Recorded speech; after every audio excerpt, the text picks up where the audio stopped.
पूर्णात् पूर्णमुदच्यते पूर्णस्य पूर्णमादाय पूर्णमेवावशिष्यते। ओम शांति शांति शांति। ओम शुक्लांबरधरं विष्णुं शशिवर्णं चतुर्भुजं प्रसन्नवदनं ध्यायेत् सर्वविघ्नोपशान्तये। ओम व्यासं वसिष्ठनप्तारं शक्ते पौत्रमकल्मषं पराशरात्मजं वन्दे सुखतातं तपोनिधिं। व्यासाय विष्णुरूपाय व्यासरूपाय विष्णवे नमो वै ब्रह्मनिधये वासिष्ठाय नमो नमः। ओम गुरुर्ब्रह्मा गुरुर्विष्णुर्गुरुर्देवो महेश्वरः गुरुसाक्षात् परं ब्रह्म तस्मै श्रीगुरवे नमः। सदाशिवसमारम्भां शङ्कराचार्यमध्यमाम् अस्मदाचार्यपर्यन्तां वन्दे गुरुपरम्पराम्। ओम यो ब्रह्माणं विदधाति पूर्वं यो वै वेदांश्च प्रहिणोति तस्मै तदेवमात्मबुद्धिप्रकाशं मुमुक्षुर्वै शरणमहं प्रपद्ये। ओम शांति शांति शांतिः। ओम वसुदेवसुतं देवं कंसचाणूरमर्दनं देवकी परमानन्दं कृष्णं वन्दे जगद्गुरुं। यं ब्रह्मा वरुणेन्द्ररुद्रमरुतः स्तुन्वन्ति दिव्यैस्तवैः वेदैः साङ्गपदक्रमोपनिषदैः गायन्ति यं सामगाः ध्यानावस्थिततद्गतेन मनसा पश्यन्ति यं योगिनः यस्यान्तं न विदुःसुरासुरगणाः। देवाय तस्मै नमः देवाय तस्मै नमः। ओम श्री कृष्णाय परमात्मने नमः। श्री कृष्ण कृष्ण कृष्ण। ओम नारायण परो व्यक्तात् अण्डमव्यक्तसम्भवम् अण्डस्यान्तस्मिन् लोकाः सप्तद्वीपा च मेदिनी। ओम நமஸ்காரம். நம்ம பார்த்துக்கிட்டு இருக்கிறது பகவத்கீதையில 13வது சாப்டர் க்ஷேத்திர க்ஷேத்திரஜ்ய விபாக யோகம் பார்த்துட்டு இருக்கோம். இதுல 2வது ஸ்லோகம் பார்த்தீங்கன்னா விசாரம் பண்ணி முடிச்சிருக்கோம். க்ஷேத்திரஜ்யம் சாபிமாம் வித்தி சர்வ க்ஷேத்ரேஷு பாரத க்ஷேத்திர க்ஷேத்திரஜ்ஞயோர் ஞானம் யத்தத் ஞானம் மதம் மம. எப்பவுமே பார்த்தீங்கன்னா மனசுல வச்சுக்கணும், எப்பவுமே ஒரு பக்கம் சிரவணம் போயிட்டே இருக்கணும், ஒரு பக்கம் மனனமும் நடக்கணும். புதுசா வரவங்களுக்கெல்லாம் பார்த்தீங்கன்னா சிரவணம்னா ஒரு பிரச்சனையே இல்லை. என்னன்னா அந்த ஸ்லோகத்துக்கு அர்த்தத்தை மட்டும் படிச்சீங்க அப்படின்னா அது சிரவணம் ஆயிடும். ஸ்லோகத்துல என்ன அர்த்தம் இருக்கு? க்ஷேத்திரஜ்யம் சாபிமாம் வித்தி சர்வக்ஷேத்ரேஷு பாரத. முதல் ஸ்லோகத்திலேயே சொல்லியாச்சு. என்னன்னு கேட்டீங்கன்னா இந்த சரீரம் தான் க்ஷேத்திரம். இந்த சரீரத்தில் இருந்துகிட்டு எவன் அறிகின்றானோ அவனுக்கு பேரு க்ஷேத்திரஜன் அப்படின்னு போன ஸ்லோகத்துல முதல் ஸ்லோகத்துல சொல்லியாச்சு. இந்த அடுத்த ஸ்லோகத்துல 2வதுல என்ன சொல்லியிருக்க அப்படின்னு கேட்டீங்கன்னா, யாரை நம்ம பாத்தீங்கன்னா க்ஷேத்திரஜன் அப்படின்னு சொல்றோம். யாரு க்ஷேத்திரம்? இப்ப நம்ம சரீரம் எல்லாம் க்ஷேத்திரம். சரீரத்திலிருந்து யார் அறியறானோ அவனுக்கு பேரு க்ஷேத்திரஜன். சரி, யார் அறியறான்னு கேட்டா நம்ம என்ன சொல்லுவோம்? நான் தான் சுவாமி. ஒவ்வொருத்தரும் இண்டிவிஜுவலா ஒவ்வொருத்தரும் நான் சுவாமி நான் சுவாமின்னு ஒவ்வொருத்தரும் சொல்லுவோம். அப்போ இந்த நான் அப்படின்னு நம்ம யாரையெல்லாம் சொல்லிட்டு இருக்கோமோ ஒவ்வொரு தேகத்துல இருந்துகிட்டும் சர்வ க்ஷேத்திரேஷு எல்லா தேகங்களிலும் அறிபவனாக என்னை அறிந்து கொள். அப்ப எல்லா தேகத்திலையும் பாத்தீங்கன்னா பகவான் தான் நானா இருந்துகிட்டு அறிகின்றார். இதுதான் பாத்தீங்கன்னா ஜீவ பிரம்ம ஐக்கியம் அப்படின்னு முக்கியமான தாத்பரியம். அப்ப நான் ஒருத்தர்தான் எல்லா தேகத்திலையும் நானா இருந்துகிட்டு இந்த சரீரத்துல இருந்துகிட்டு அறிபவனா இருக்க. அப்படி சொன்ன மாத்திரத்துல பாத்தீங்கன்னா என்னன்னா அடுத்தது சொல்றாரு, இந்த விபாகம் பண்ணி பாக்குறோம் பாத்தீங்களா, எதையெல்லாம் பார்க்கின்றேனோ அது எல்லாம் க்ஷேத்திர தர்மம்.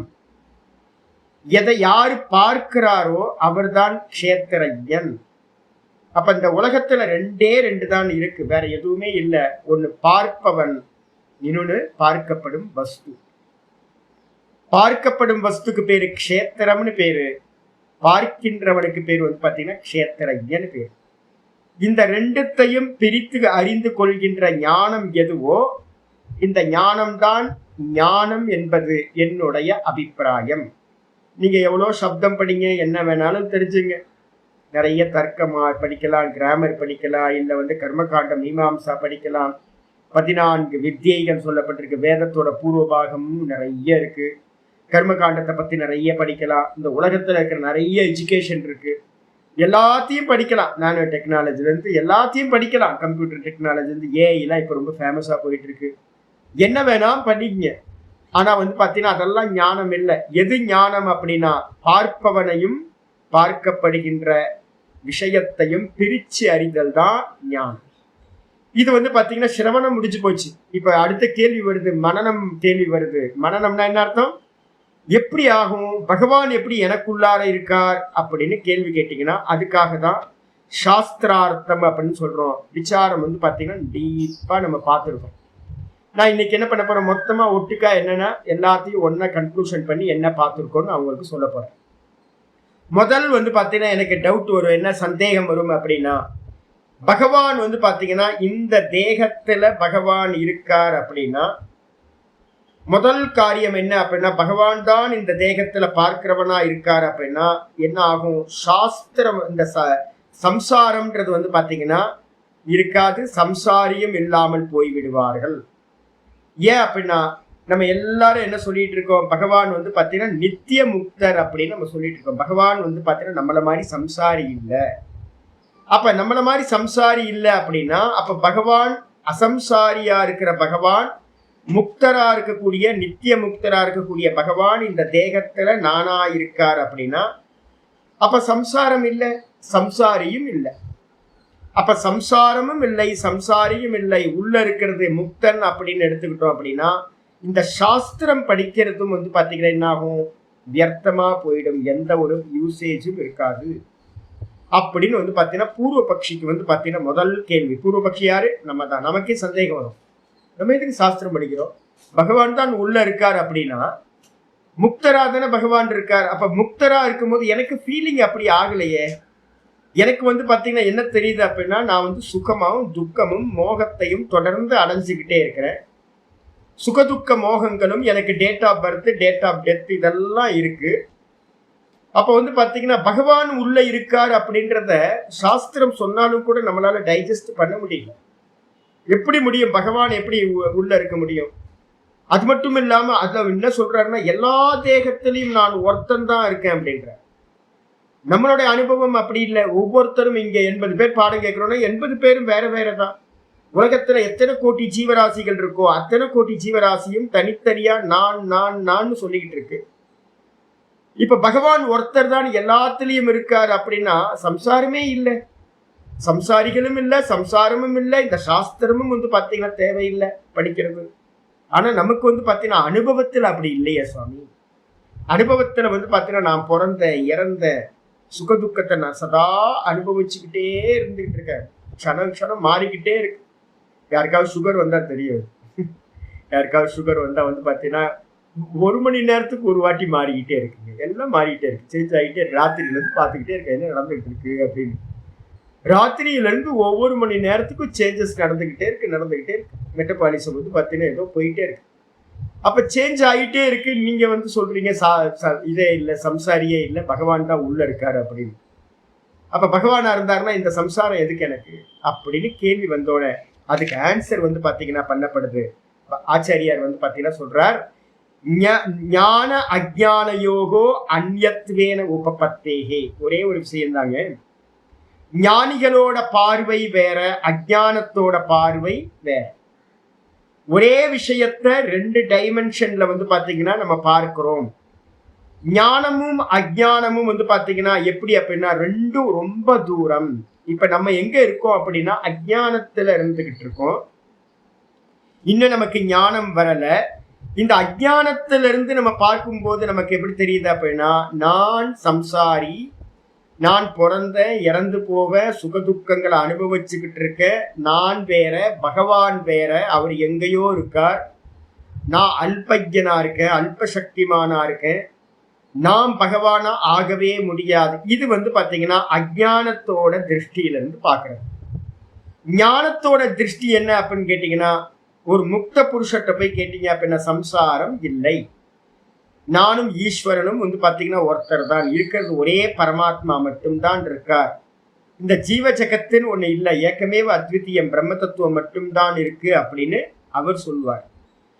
அப்ப இந்த சாஸ்திரம் என்ன பண்ணுது அப்படின்னா, உங்களுக்கு அல்டிமேட்டா இருக்கக்கூடிய கோலை அச்சீவ் பண்றதுக்கு இப்ப மெதுவா டிராவல் பண்ண போகுது. இப்ப நம்மள்ட்ட என்ன இருக்கு? அஜ்ஞானம் இருக்கு.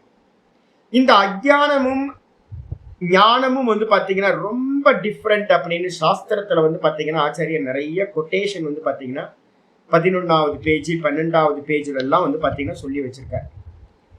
இந்த அஜ்ஞானத்துல இருந்து தான் நம்ம என்ன பார்க்கிறோம் அப்படின்னு கேட்டீங்கன்னா, பிரவிற்த்தி மார்க்கம் அப்படின்னு சொல்லக்கூடியது கர்ம மார்க்கம். நான் தேகம், நான் கர்த்தா, நான் போக்தா, நான் சம்சாரி அப்படின்னு நினைச்சுக்கிட்டு தான் நம்ம என்ன பண்றோம்? எல்லா பிரவிற்த்தியிலையும் ஈடுபடுறோம். அதே நிவர்த்தியில பாத்தீங்கன்னா இருக்கிறவன் பாத்தீங்கன்னா ஆத்ம தரிசனம் பண்றவன் என்ன பண்ணுவான் அப்படின்னா, கர்மத்தை பண்ண மாட்டான், புண்ணிய பாப்பம் எனக்கு இல்லை, நான் கர்த்தா இல்லை, போக்தா இல்லை அப்படின்னு அவன் எடுத்துப்பான். அது நிவர்த்தி மார்க்கம் அப்படின்னு பேர். அப்போ சாஸ்திரம் பாத்தீங்கன்னா என்ன பண்ணிருக்கு அப்படின்னா, 2ஆ விபாகம் பண்ணிக்கணும் வேதத்தை. பாத்தீங்கன்னா பிரவிற்த்தி மார்க்கம், நிவர்த்தி மார்க்கம் அப்படின்னு முதல்லயே ஆச்சாரியர் கீதா ஆரம்பிக்கும் போதே என்ன பண்ணிட்டார்? ஆரம்பத்திலே சொல்லிட்டார், 2 மார்க்கம் இந்த சம்சாரத்துல, பிரவிற்த்தி நிவர்த்தி. கட்டோபனிஷத்துல ரொம்ப தெளிவா இருக்கு. பிரவிற்த்தி பாத்தீங்கன்னா பெங்கால், வெஸ்ட் பெங்கால் போற மாதிரி, அதே நிவர்த்தின்றது பாத்தீங்கன்னா மும்பை போற மாதிரி, ரெண்டு டைரக்ஷன்ல இருக்கு. அதனால பாத்தீங்க அப்படின்னா ரெண்டும் பாத்தீங்கன்னா ஒன்னா ஆகவே முடியாது. இப்ப நான் உங்களுக்கு பாடம் எடுக்கிறேன் அப்படின்னா என்ன அர்த்தம்னா, உங்களுக்கு பரோட்ச ஞானத்தை தான் நான் கொடுக்க போறேன். பரோட்ச ஞானம் சப்தங்களை நல்லபடியா புரிஞ்சுக்கிறதுக்கு பாத்தீங்கன்னா ஹெல்ப்பா இருக்கும். ஆனா நிஷ்டைய அடையணும், அபரோக்ஷானுபூதி பண்ணணும் அப்படின்னா பொய்ய எல்லாத்தையும், இதெல்லாம் பொய்ய அப்படின்னு என்ன பண்ணி ஆகணும்? நேத்தி பண்ணணும். நீங்க பொய்ய பொய்யின்னு நேத்தி பண்ணல அப்படின்னா சத்தியத்தை அடையவே முடியாது உங்களுக்கு. அப்போ ஒரே ஒரு வாய்ப்பு தான் இருக்கு, நேத்தி மட்டும்தான் இந்த ஆத்மாவை அடையறதுக்கு வாய்ப்பு. நேத்தி அடையறதுக்கு முன்னாடி ஒரு ஞானம் வேணும்ல, அந்த ஞானம் தான் இப்ப நம்ம சம்பாதிச்சுக்கிட்டு இருக்கோம். அப்போ இதுலயும் கூட பாத்தீங்கன்னா நிதித்தியாசனம் போறீங்க அப்படின்னா கண்டிப்பா நிவர்த்தி 100% நிவர்த்தி இருந்தாதான் இந்த ஆத்மானுபூதி அப்படின்றது சம்பவிக்கும். யாரா இருந்தாலும் சரி, அதுல பாத்தீங்கன்னா வேற எந்த ஒரு இதுவும் காம்ப்ரமைஸும் இல்லவே இல்லை. சாஸ்திரம் சொல்லுது பிரவிற்த்தி நிவர்த்தி தனித்தனியானது. சொன்னதுக்கு பிறகு பாத்தீங்கன்னா என்னென்னலாம் வந்துச்சு அப்படின்னு கேட்டீங்கன்னா, 3வது விஷயம் வந்துச்சு. யாரெல்லாம் பாத்தீங்கன்னா இந்த தேகத்துக்கு வேறா இந்த ஆத்மாவை பார்க்கிறானோ அவனுக்கு பாத்தீங்க அப்படின்னா இந்த சம்சாரத்திலிருந்து முக்தியை அடைகின்றான். அவன் பாத்தீங்கன்னா இந்த கர்மத்துல ஈடுபட மாட்டான் அப்படின்றத புரிஞ்சுங்க. இப்ப நம்ம எல்லாம் கர்மத்துல ஈடுபடுறோம்ல, ஏன் கர்மத்துல ஈடுபடுறோம் அப்படின்னு கேட்டீங்கன்னா, நான் தேகம், நான் கர்த்தா, நான் போக்தான் நினைச்சுக்கிட்டு இருக்கோம். அதனால பாத்தீங்கன்னா ஈடுபட்டுக்கிட்டு இருக்கணும். அப்ப சொன்னதுக்கு பிறகு பாத்தீங்கன்னா பூர்வபக்ஷி பாத்தீங்கன்னா சொல்றான், இந்த இதை இன்னும் கொஞ்சம் எனக்கு எக்ஸ்பிளைன் பண்ணீங்களேன் அப்படின்னு கேட்கும்போது ஆச்சாரியர் பாத்தீங்கன்னா ஸ்தானு புருஷவ் அப்படின்னு ஒரு 2 எக்ஸாம்பிள் ஒன்று சொன்னார். ஒரு இருட்டுல பாத்தீங்கன்னா ஒரு மரம் நிக்குது, இல்லைன்னா ஒரு தூண் நிக்குது. அந்த தூணை பார்த்துட்டு நம்ம என்ன பண்றோம்? யாரோ திருடன் அங்க நிக்கிறான், பூத்தமோ இல்ல திருடனோ ஏதோ ஒன்று அங்க நிக்குது அப்படின்னு பார்த்த மாத்திரத்துல தூணுக்கு மேல ஒரு மனுஷனையோ இல்ல எதையோ பார்த்தோம் அப்படின்னா பயம் உண்டாகுது எனக்கு. ஐயோ அவன் அடிச்சு பிடிங்கிருவானோ, இல்ல பேயோ பிசாசோ இருக்கோ, நமக்கு ஏதாவது பண்ணிடுமோ அப்படின்னு பயம் வருது. பயம் வந்ததுக்கு பிறகு நம்ம பண்றோம், பயந்துகிட்டே இருக்கோம். அப்புறம் ஒருத்தர் வர்றாரு நம்ம கூட, அவர் சொல்றாரு, அதெல்லாம் ஒண்ணும் இல்லைங்க, அது தூணுங்க, அது வாங்க நான் கூட்டு போறேன் அப்படின்னு கூட்டு போறேன். பார்த்தா என்ன ஆயிடுச்சு? தூணா இருக்கு, அங்க மனுஷனும் இல்லை, அதே நேரத்துல பாத்தீங்கன்னா ஒரு பேயும் பிசாசும் ஒன்றும் இல்லை, ஒரு வெறும் தூண் நிக்குது. இப்ப நம்ம பாத்தீங்கன்னா முதல்ல என்ன பார்த்தோம்? அதை தூணை பாத்தீங்கன்னா பேயாவோ இல்ல திருடனாவோ பார்த்திருக்கோம். அப்படி நம்ம பார்த்ததுனால அந்த தூணுல பாத்தீங்கன்னா ஒரு திருடனோட தன்மையோ, ஒரு மனுஷனோட தன்மையோ, இல்ல பேய் பிசாசோட தன்மையோ அந்த தூணுக்கு வருவதில்லை.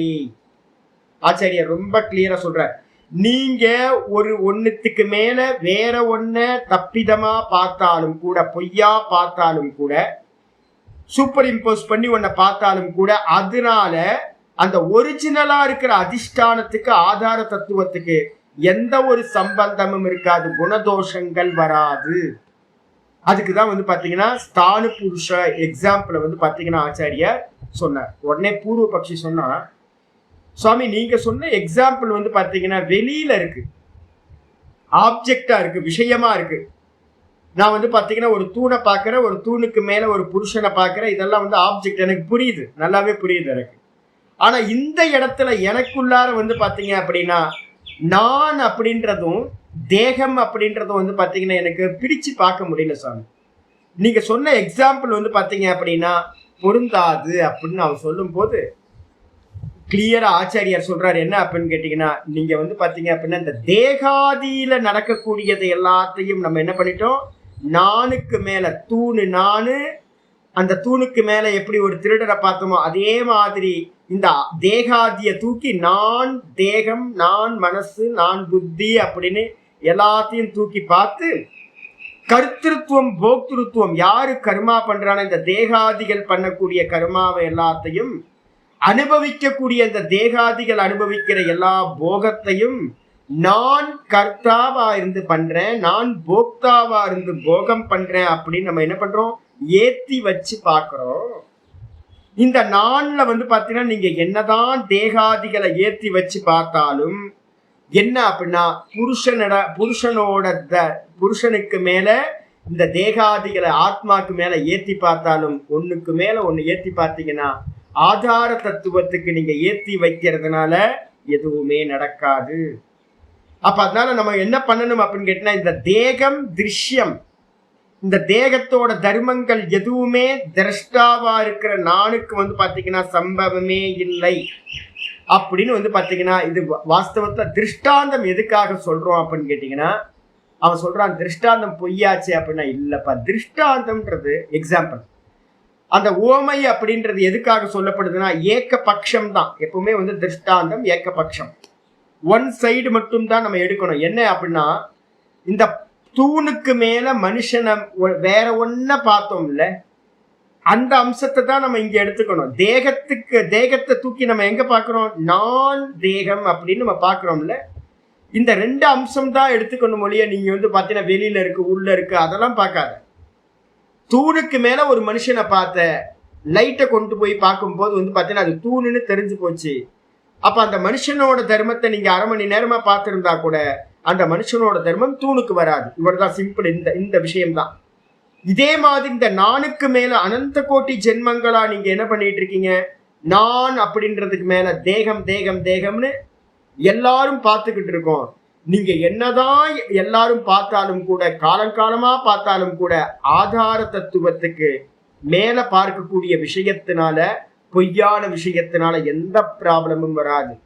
சினிமா ஸ்கிரீனுக்கு மேல எவ்வளவு பிலிம் வந்தாலும், புது புது பிலிமா போனாலும், விதவிதமான பிலிம்ஸ் காட்டினாலும் அந்த ஸ்கிரீனுக்கு வந்து பாத்தீங்கன்னா அந்த பிலிம்ல உண்டாகக்கூடிய காட்சிகள்ல இருக்கிற தோஷங்களோ இல்ல குணங்களோ ஸ்கிரீனுக்கு வரவே வராது. இத நல்லா புரிஞ்சதுக்கு பிறகு ஆச்சாரியர் அடுத்து சொல்றாரு, அவித்யாவத்வாத் க்ஷேத்ரஜ்ஞ சம்சாரித்வம் இதி. பூர்வ பக்ஷி வந்து பாத்தீங்கன்னா ஒரு கேள்வி கேட்கிறான். அவித்யாவை உடையது தன்மை தான். இப்ப நம்மள்ட்ட எல்லாம் வந்து பாத்தீங்கன்னா பிரம இருக்கா? ஆமா, பிரம இருக்கு. எப்படி தூணுக்கு மேல மனுஷனை பார்த்தோமோ அதே மாதிரி நானுக்கு மேல இந்த தேகங்களை பார்க்கிறோம். என்ன காரணம் அப்படின்னா அவித்யா. அப்ப அவித்யாவை உடைய தன்மை தான் வந்து பாத்தீங்கன்னா சம்சாரி தன்மை. நமக்கு எல்லாத்துக்கும் சம்சாரம் சிந்திச்சிருக்கிறது அதனாலதான் அப்படின்னு யாராவது கேட்டாங்க அப்படின்னா ஆச்சாரியர் முக்கியமான விஷயத்த சொல்றாரு. இந்த அவித்யான்னு சொல்றமே அது என்ன அப்படின்னு கேட்டீங்கன்னா அது தாமசம், அது ஒரு இருட்டு. எப்படி வந்து பாத்தீங்கன்னா தூணுல ஒரு புருஷனை பார்க்கணும்னு அதுக்கு என்ன காரணம் இருக்கணும், ஒரு அரை இருட்டு இருக்கணும், மந்த அந்தகாரம் இருக்கணும். ஒரு ஆஃப் லைட் இல்லை அப்படின்னா, நல்ல ஃபுல் லைட் இருந்தா அங்க வந்து பாத்தீங்கன்னா தூணா தெரிஞ்சிடும். அங்க வந்து வேற ஒண்ணு நம்ம பார்க்க முடியாது. அதே மாதிரி தான் வந்து பாத்தீங்கன்னா நான் அப்படின்றது ஃபுல் பிரைட்டா பிரகாசமா இருந்துச்சு அப்படின்னா அந்த இடத்துல வந்து நானுக்கு மேல தேகத்தை பார்க்கணுன்ற அவசியம் இருக்காது. இப்ப நம்ம எங்க இருக்கோம் அப்படின்னு கேட்டீங்கன்னா அவித்யா வந்து பாத்தீங்கன்னா என்ன பண்ணிருக்கு, ஒரு தாமசம், ஒரு இருட்டு. அந்த இருட்டு என்ன பண்ணுது அப்படின்னா ஃபுல் பிரைட்டும் இல்லை, ஃபுல் டார்க்கும் இல்லை, நடுவுல ஆஃப் லைட்டா இருக்கு, ட்விலைட்டா இருக்கு. அது என்ன பண்ணுது அப்படின்னு கேட்டீங்கன்னா, என்ன பண்ணுது? இருட்டு. அது பாத்தீங்கன்னா சம்சயத்தை, சந்தேகத்தை உண்டு பண்ணுது, வேற ஒன்ன ஏத்தி வச்சு பாக்குது. விபரீத கிரகணம், அதுக்கப்புறம் சந்தேகம், அதுக்கப்புறம் அக்ரகணம், மறைப்பு, ஆவரணம். அவித்யான்றதுக்கு அர்த்தமே இந்த 3 மனசுல எப்பவுமே வச்சுக்கங்க. அவித்யான்றதுக்கு அர்த்தம் இருக்கிற பொருளை மறைக்கிறது. ரெண்டாவது பாத்தீங்கன்னா வேற ஒன்ன காட்டுறது, அதுக்கப்புறம் சந்தேகத்தை உண்டு பண்றது. இதுதான் பாத்தீங்கன்னா அந்த தூணு பாத்தீங்கன்னா, அது தூணு தெரியல எனக்கு, பாதி தெரியும், தூணு மாதிரி இருக்கு, அது மனுஷ மாதிரியும் இருக்கு. சந்தேகம். தூணுக்கு மேல எதை கிரியேட் பண்ணியாச்சு? மனுஷனை கிரியேட் பண்ணியாச்சு. அப்ப தூணுக்கு மேல மனுஷன், விபரீத கிரகணம்னு பேரு. அது தூணா மனுஷனா அப்படின்னு கேட்கிறோம் அப்படின்னா அதுக்கு பேர் சந்தேகம். அது பாதி மறைச்சது பாத்தீங்கன்னா ஆஃப் லைட். இதுதான் அவித்யா. அப்ப அவித்யான்றது பாத்தீங்கன்னா ஒரு வஸ்து இல்லை. அவித்யான்றது என்னன்னா ஒரு ஆவரணம், ஒரு ஷேடோ. அது கையில பிடிச்சு பார்க்க முடியாது. அதனால பாத்தீங்க அப்படின்னா அந்த ஆவரணம் இருக்கிறதுனாலதான் பாத்தீங்கன்னா என்ன ஆகுது, நமக்கு பாத்தீங்கன்னா நான் தெரியாம ஃபர்ஸ்ட் எடுத்தோன்னு என்ன பண்ணுது, நான் அப்படின்றது பாதி மறைஞ்சி அந்த நானுக்கு மேல நம்ம என்ன பண்றோம், இந்த தேகாதிகளை ஏத்தி வச்சு நான் நான் அப்படியே இருக்கு. நம்ம பிரயோகம் பண்றதெல்லாம் நான் நான் பிரயோகம் பண்ணிக்கிட்டே நான் பரமஹம்சானந்தா அப்படின்னு நான் சொல்றேன். அப்ப நான் பரமஹம்சானந்தான என்ன அர்த்தம்? நான் ஒரு பார்ட் அப்படியே இருக்கு, மீதி ஒரு பார்ட்ல நான் என்ன பண்றேன் அப்படின்னா பரமஹம்சானந்தாவை தூக்கி வச்சுட்டு சாஸ்திரம் படிக்கிற வரைக்கும் நமக்கு ப்ராப்ளம் இல்லை. மெதுவா சாஸ்திரம் படிக்க ஆரம்பிச்சோன்னே என்ன வருது, இப்போ கேள்வி வருது, நான் ஆத்மாவா இல்ல பாத்தீங்கன்னா நான் மனுஷனா, ஜீவனா, நான் சம்சாரியா, நான் சம்சாரி இல்லையா? கீதால சொல்றாரு நான் தான் இருக்கேன், பகவான் தான் நான் அப்படின்னு சொல்றார். அப்ப நான் பகவானா இல்ல நான் பாத்தீங்கன்னா கேடுகட்ட பாப்பியா, மகா பாப்பியா நானு? எனக்கு புரிய மாட்டேங்குது அப்படின்னு. அப்ப என்ன அர்த்தம்? மறைப்பு, அதுக்கப்புறம் விபரீத கிரகணம், வேற ஒன்னா பாக்குறது, அதுக்கப்புறம் சந்தேகத்தோட இருக்கிறது. இந்த 3 அம்சங்களும் இங்க இருக்கிற ஜீவராசிகள் எல்லாத்திட்டையும் பாத்தீங்கன்னா சாதாரணமா இருக்கிறது. இதுல பாத்தீங்கன்னா ஆச்சாரியா சொல்ல ஆரம்பிக்கிறார், ஒரு கண்ணுல பாத்தீங்கன்னா தைமிரிக்க தோஷம் அப்படின்னு சொல்லக்கூடிய கேட்ராக்ட் வருது. இப்ப கேட்ராக்ட் வந்துச்சு அப்படின்னா கேட்ராக்ட் எங்க வரும் அப்படின்னு கேள்வி கேட்கும்போது கேட்ராக்ட் வர்றது கண்ணுல. இப்ப பாத்தீங்கன்னா கேட்ராக்ட் வர்றதுக்கு முன்னாடியும் எனக்கு பாத்தீங்க அப்படின்னா தெரிஞ்சது, எனக்கு பாத்தீங்கன்னா இப்ப கேட்ராக்ட் ஃபார்ம் ஆயிருக்கு, எல்லாம் 2 இருக்குன்றதும் தெரியுது. அப்புறம் கேட்ராக்ட் முடிஞ்சதுக்கு பிறகு அந்த இதை எடுத்ததுக்கு பிறகு ஆப்ரேட் பண்ணி இப்ப எனக்கு நல்லா தெரியுதுன்றதும் தெரியுது. இப்ப நான் கேட்கிறேன், கேட்ராக்ட் பாத்தீங்கன்னா இன்ஸ்ட்ருமெண்ட்ல வந்துச்சா இல்ல நானுக்கு வந்துச்சா அப்படின்னு கேட்கும்போது கேட்ராக்ட் ப்ராப்ளம் பாத்தீங்கன்னா கண்ணுல, இன்ஸ்ட்ருமெண்ட்ல தான் வந்துச்சு. என் கண்ணு சரியா தெரிய மாட்டேங்குது, எழுத்தெல்லாம் படிக்க முடியுது வச்சு. ஏன் கண்ணு அப்படின்னு நம்ம சொல்லும் போது நான் வேற என்னுடையது வேற அப்படின்னு தானே பயன்படுத்துறோம். நம்ம எனக்கு தெரியல அப்படின்னு சொன்னீங்கன்னா தப்பு. எனக்கு சரியா கண்ணு தெரியல அப்படின்னா எனக்கு தெரியலன்னு சொல்லாம என் கண்ணுக்கு சரியா தெரியலன்னு நம்ம சொல்றோம். அப்ப ப்ராப்ளம் எங்க அப்படின்னு கேட்டீங்கன்னா வாஸ்தவத்துல ப்ராப்ளம் எங்க அப்படின்னா இன்ஸ்ட்ருமெண்ட்ல தான் ப்ராப்ளம் உடைய, அறிபவருக்கு ப்ராப்ளம் இல்லை. இதே மாதிரி இந்த தேகம் பாத்தீங்கன்னா இன்ஸ்ட்ருமெண்ட். இந்த தேகம், மனசு, புத்தி, இந்திரியம் எல்லாம் இன்ஸ்ட்ருமெண்டா இருக்கிறது. இந்த இன்ஸ்ட்ருமெண்ட்ல நடக்கிற எல்லாத்தையும் தூக்கி நம்ம என்ன பண்ணிக்கிறோம், நானுக்கு நடக்கிறதா பாத்தீங்கன்னா பார்க்கின்றோம். எப்படி பார்த்தாலும் பாத்தீங்க அப்படின்னா எனக்கு கண்ணு தெரியும்ன்றதும் தெரியும், எனக்கு கண்ணு சரியா தெரியலன்றதும் நல்லா தெரியும். 2 நாளுக்கு முன்னாடி எனக்கு பாத்தீங்கன்னா நேத்தோ படிக்கவே முடியல என்னால. ஏதோ சுகர் அதிகமா இருக்கும் போல இருக்கு, படிக்கவே முடியல. என்னன்னு பார்த்தா என்னடா அது ஒண்ணுமே புரியலையே, சாதாரணமா வாசிக்க முடியல. இப்ப இன்னைக்கு காலையில பாக்குற நல்லா ஸ்பஷ்டமா நல்லா வாசிக்க முடியுது. அப்போ எனக்கு வாசிக்க முடியலன்றதும் எனக்கு தெரியுது, எனக்கு இப்ப ரொம்ப நல்லா வாசிக்க முடியுதுன்றதும் கண்ணு நல்லா தெரியுதுன்றதும் தெரியுது. அப்ப இந்த கண்ணு பாத்தீங்கன்னா என்னன்னா வெறும் இன்ஸ்ட்ருமெண்ட். இதுக்கு மூலமா பின்னாடி இருந்து பார்க்கின்றவன் நான். இந்த நானுக்கு பாத்தீங்கன்னா எல்லாம் தெரியும். இந்த தேகத்தை தெரியும், இந்த இந்திரியங்களை தெரியும், இந்த மனசை தெரியும், இந்த புத்தியை தெரியும், இந்த இந்த தேகாதிகளுக்கெல்லாம் என்ன இருக்குன்றதும் தெரியும், என்ன இல்லைன்றதும் தெரியும். அப்ப இதோட குறைபாடுகளும் தெரியும், இதோட குணங்களும் தெரியும், தோஷங்களும் தெரியும், எல்லாம் தெரியும். அப்ப இந்த நானோட நம்ம என்ன பண்ணிக்கிறோம் அப்படின்னு கேட்டீங்கன்னா, இந்த தேகாதிகளை வந்து பாத்தீங்கன்னா தூணுக்கு மேல ஒரு மனுஷனை பார்த்து பயப்படுற மாதிரி நம்ம என்ன பண்ணிட்டோம், அந்த நானுக்கு மேல வந்து பாத்தீங்கன்னா இந்த இன்ஸ்ட்ருமெண்ட்ல இருக்க ப்ராப்ளத்தை எல்லாத்தையும் தூக்கி எனக்குன்னு நான் பார்த்துட்டேன். இந்த ஆத்மா எப்படிப்பட்டது அப்படின்னு கேட்கும் போது ஆச்சரியர் சொல்றாரு, சம்வேத்யத்வாச்ச தேசாம் பிரதீப பிரகாசவத்து. இந்த ஆத்மா எப்படிப்பட்டது அப்படின்னு கேட்டீங்கன்னா வெறும் பிரதீப பிரகாசத்தை போன்றது. எப்படி வந்து பாத்தீங்கன்னா ரூம்ல இருக்கிற பிரகாசத்துக்கு முன்னாடி எது வச்சாலும் அந்த இந்த ரூம்ல இருக்கிற எல்லாத்தையும் அது பிரகாசப்படுத்துது. சிவலிங்கம் இருக்கு, அதையும் பிரகாசப்படுத்துது. விநாயகர் இருக்கார், அதையும் பிரகாசப்படுத்துது. சங்கரர் இருக்கார், கிருஷ்ணர் இருக்கார், சரஸ்வதி அம்மா இருக்காங்க, என்னோட குருநாதர் போட்டோ இருக்கு. கீழே வந்து பாத்தீங்கன்னா புஸ்தகங்கள்லாம் இறஞ்சி கிடக்குது. அப்புறம் ஒரு பக்கம் மூலையில வந்து குப்பை தொட்டி இருக்கு, சின்னதா குப்பை வச்சிருக்கேன். அப்புறம் வந்து பாத்தீங்கன்னா என்னெல்லாம் இந்த ரூம்குள்ளார இருக்கோ எல்லாத்தையும் இந்த லைட் என்ன பண்ணுது, பிரகாசப்படுத்துது. அவ்வளவுதான். இதுல என்ன இருக்கு என்ன இல்லைன்றது வந்து பாத்தீங்கன்னா நமக்கு என்ன தெரியுது, எல்லாம் தெரியுது. லைட் என்ன பண்ணுதுன்னா பிரகாசிக்கிறது மட்டும்தான் லைட்டோட வேலை.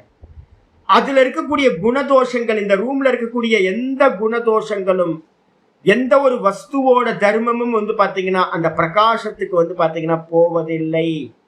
இப்ப நான் அப்படின்றவன் என்ன அப்படின்னு கேட்டீங்கன்னா வெறும் பிரகாசம் மட்டும்தான் நான்.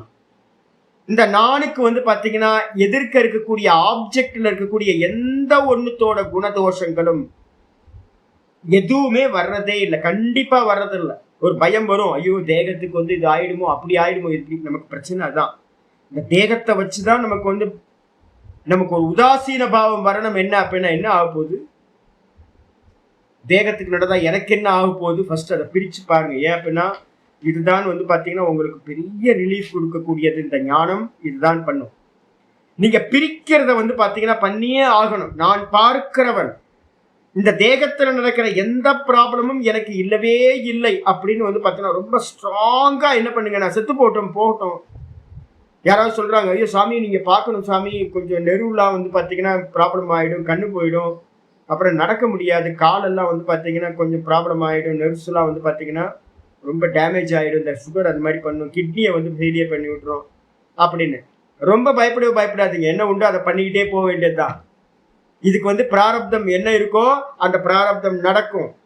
அதை யாராலும் தடுத்து நிப்பாட்ட முடியாது. தேகம் கர்மத்தினால வந்தது, கர்மத்தினால போகும். ஏதோ கொஞ்சோண்டு ட்ரீட்மெண்ட் ஏதாவது பண்றதா பண்ணிக்கங்க, மேலோட்டமா விருப்பம் இருந்தா. என்ன நடக்குதோ நடக்கட்டும்னு விட்டுருங்க. அப்ப யாரு, நான் பார்க்கிறேன். வலிச்சாலும் நான் பார்க்கிறேன், சுகமாயிருந்தாலும் நான் பார்க்கிறேன். எல்லாத்துலயும் நான் பார்க்கிறவன் வந்து பாத்தீங்கன்னா ரூமோட வெளிச்சத்துல மாதிரி நான் வந்து பாத்தீங்கன்னா இந்த தேகத்துக்குள்ளார பிரகாசமா இருந்து எல்லாத்தையும் பார்க்கிறேன். எனக்கு முன்னாடி வந்து பாத்தீங்கன்னா என்னுடைய தேகம், நான் கொஞ்ச நேரத்துக்கு முன்னாடி வரதுக்கு முன்னாடி என்னோட தேகத்தை வந்து பாத்தீங்கன்னா ஆப்ஜெக்ட் பண்ணிக்கிட்டே உட்கார்ந்து கேமராக்கு முன்னாடி உட்கார்ந்துட்டு எவனோ ஒருத்தர் காம்பேன், எவனோ ஒருத்தர் கணக்கு தெரியும். நான் இந்த பரமஹம்சானந்த யார், எவன் யார் இவன், கொஞ்சம் நீங்க உத்து உங்களோட கண்ணாடியை வச்சுக்கிட்டு பாருங்களேன், ஆப்ஜெக்ட் பண்ணி பாருங்க. மெதுவா ஆப்ஜெக்ட் பண்ணி பார்த்தா தெரியும், ஐயா இவனா, யார் இவன் அப்படின்னு உங்களுக்கு தோணும். ஒரு 10 நிமிஷம் 20 நிமிஷம் வந்து பாத்தீங்கன்னா கண்ணாடியை வச்சுக்கிட்டு முன்னாடி உட்கார்ந்து பாருங்க. பார்க்கும் போது பார்க்கிறவன் வந்து பாத்தீங்கன்னா வேற, அவன் யாரை பார்க்கிறானா உங்களுடைய தேகத்தை கண்ணாடியில பார்க்கிறான்னு வச்சுங்க. அப்ப என்ன அர்த்தம்னு கேட்டீங்கன்னா நான் பார்வை பிரகாசம் மட்டும்தான், இவன் நான் இல்லை. இந்த கேமரால தெரியறவன் வந்து பாத்தீங்கன்னா நான் இல்லை. இவன் வந்து பாத்தீங்கன்னா குடுமி வச்சுக்கிட்டு திருப்பொன்றம் போட்டு இந்த இதெல்லாம் போட்டு வேஷதாரியா இதெல்லாம் வேஷம் போட்டுக்கிட்டு வந்து பாத்தீங்கன்னா நிக்கிறானே, இந்த பரமஹம்சானந்தா நான் இல்லை. நான் யாரு அப்படின்னு கேட்டினா வெறும் பிரகாசம் மட்டும். இதை நல்லா திரும்ப திரும்ப திரும்ப உள்ள நல்லா டைஜஸ்ட் பண்ணணும். நம்ம நான் பிரகாசம் மாத்திரம்தான்.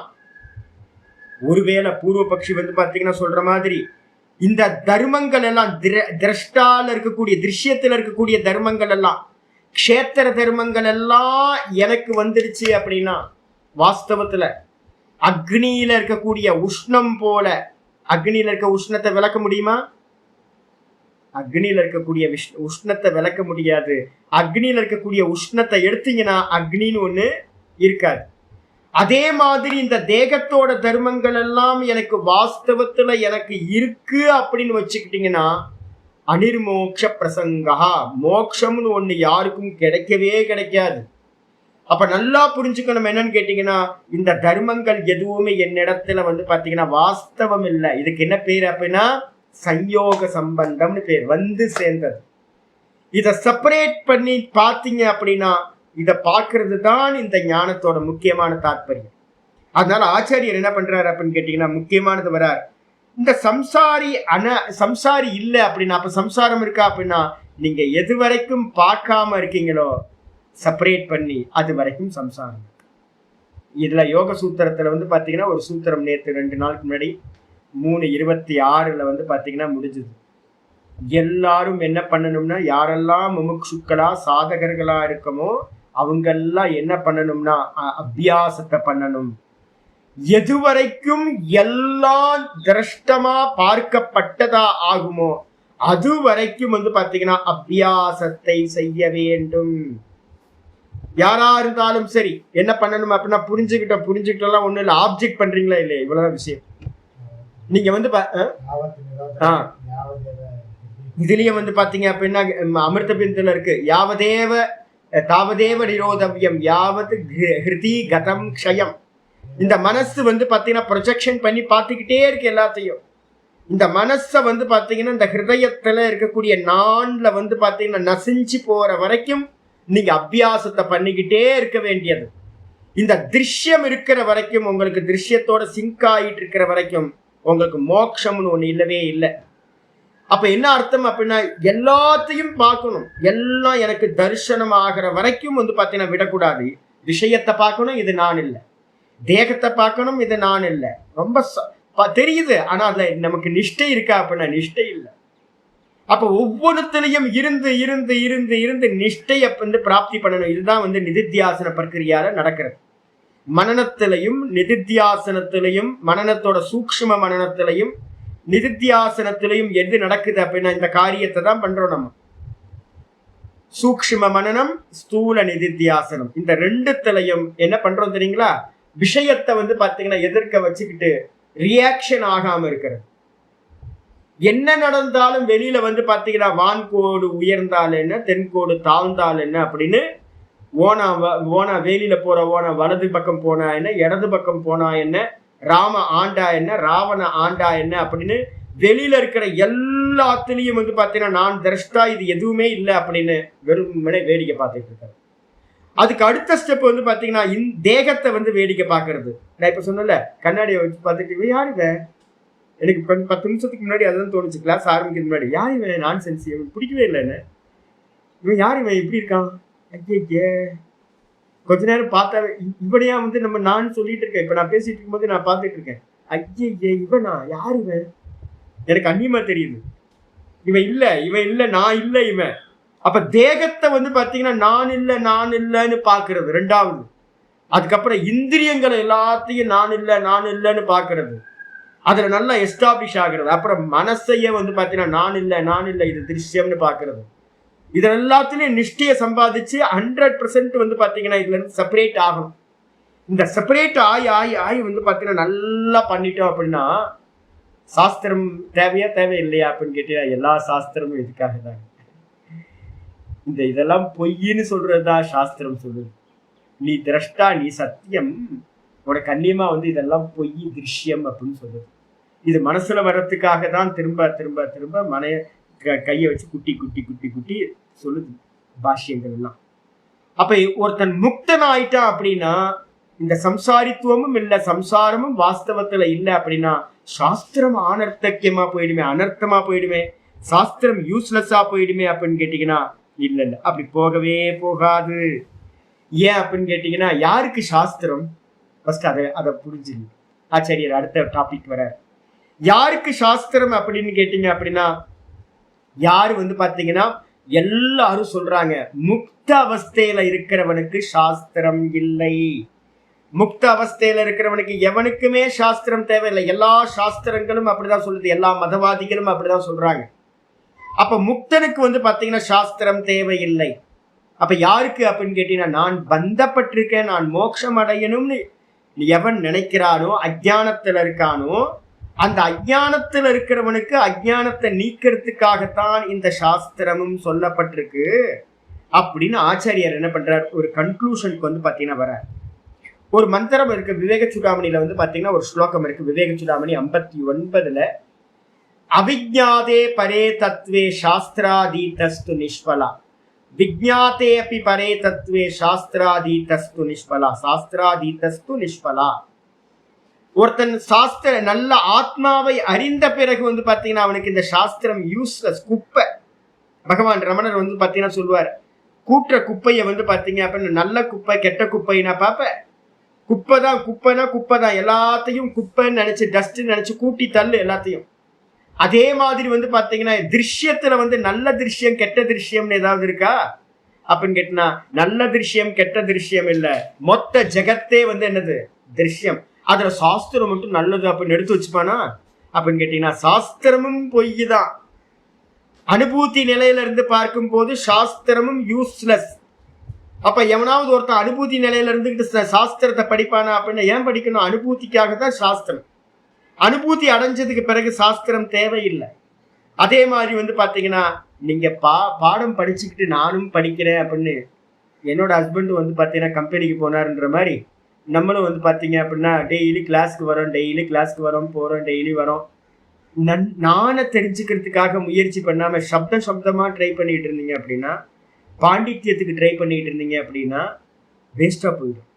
சுவாமி கிளாஸ்க்கு வந்து கொஞ்சம் புண்ணியம் கிடைக்கும், பகவத்கீதை கேட்டா புண்ணியம் கிடைக்கும்னு நினைச்சீங்க அப்படின்னா என்னது 100% வேஸ்டா போயிடும். அதாவது சொல்லுங்க, விஜ்ஞாதே பரே தத்துவே சாஸ்திராதீதஸ்து நிஷ்பலா. அறிஞ்ச நிலையில சாஸ்திரம் யூஸ்லெஸ், அறிஞ்சவனுக்கு சாஸ்திரம் தேவையில்லை.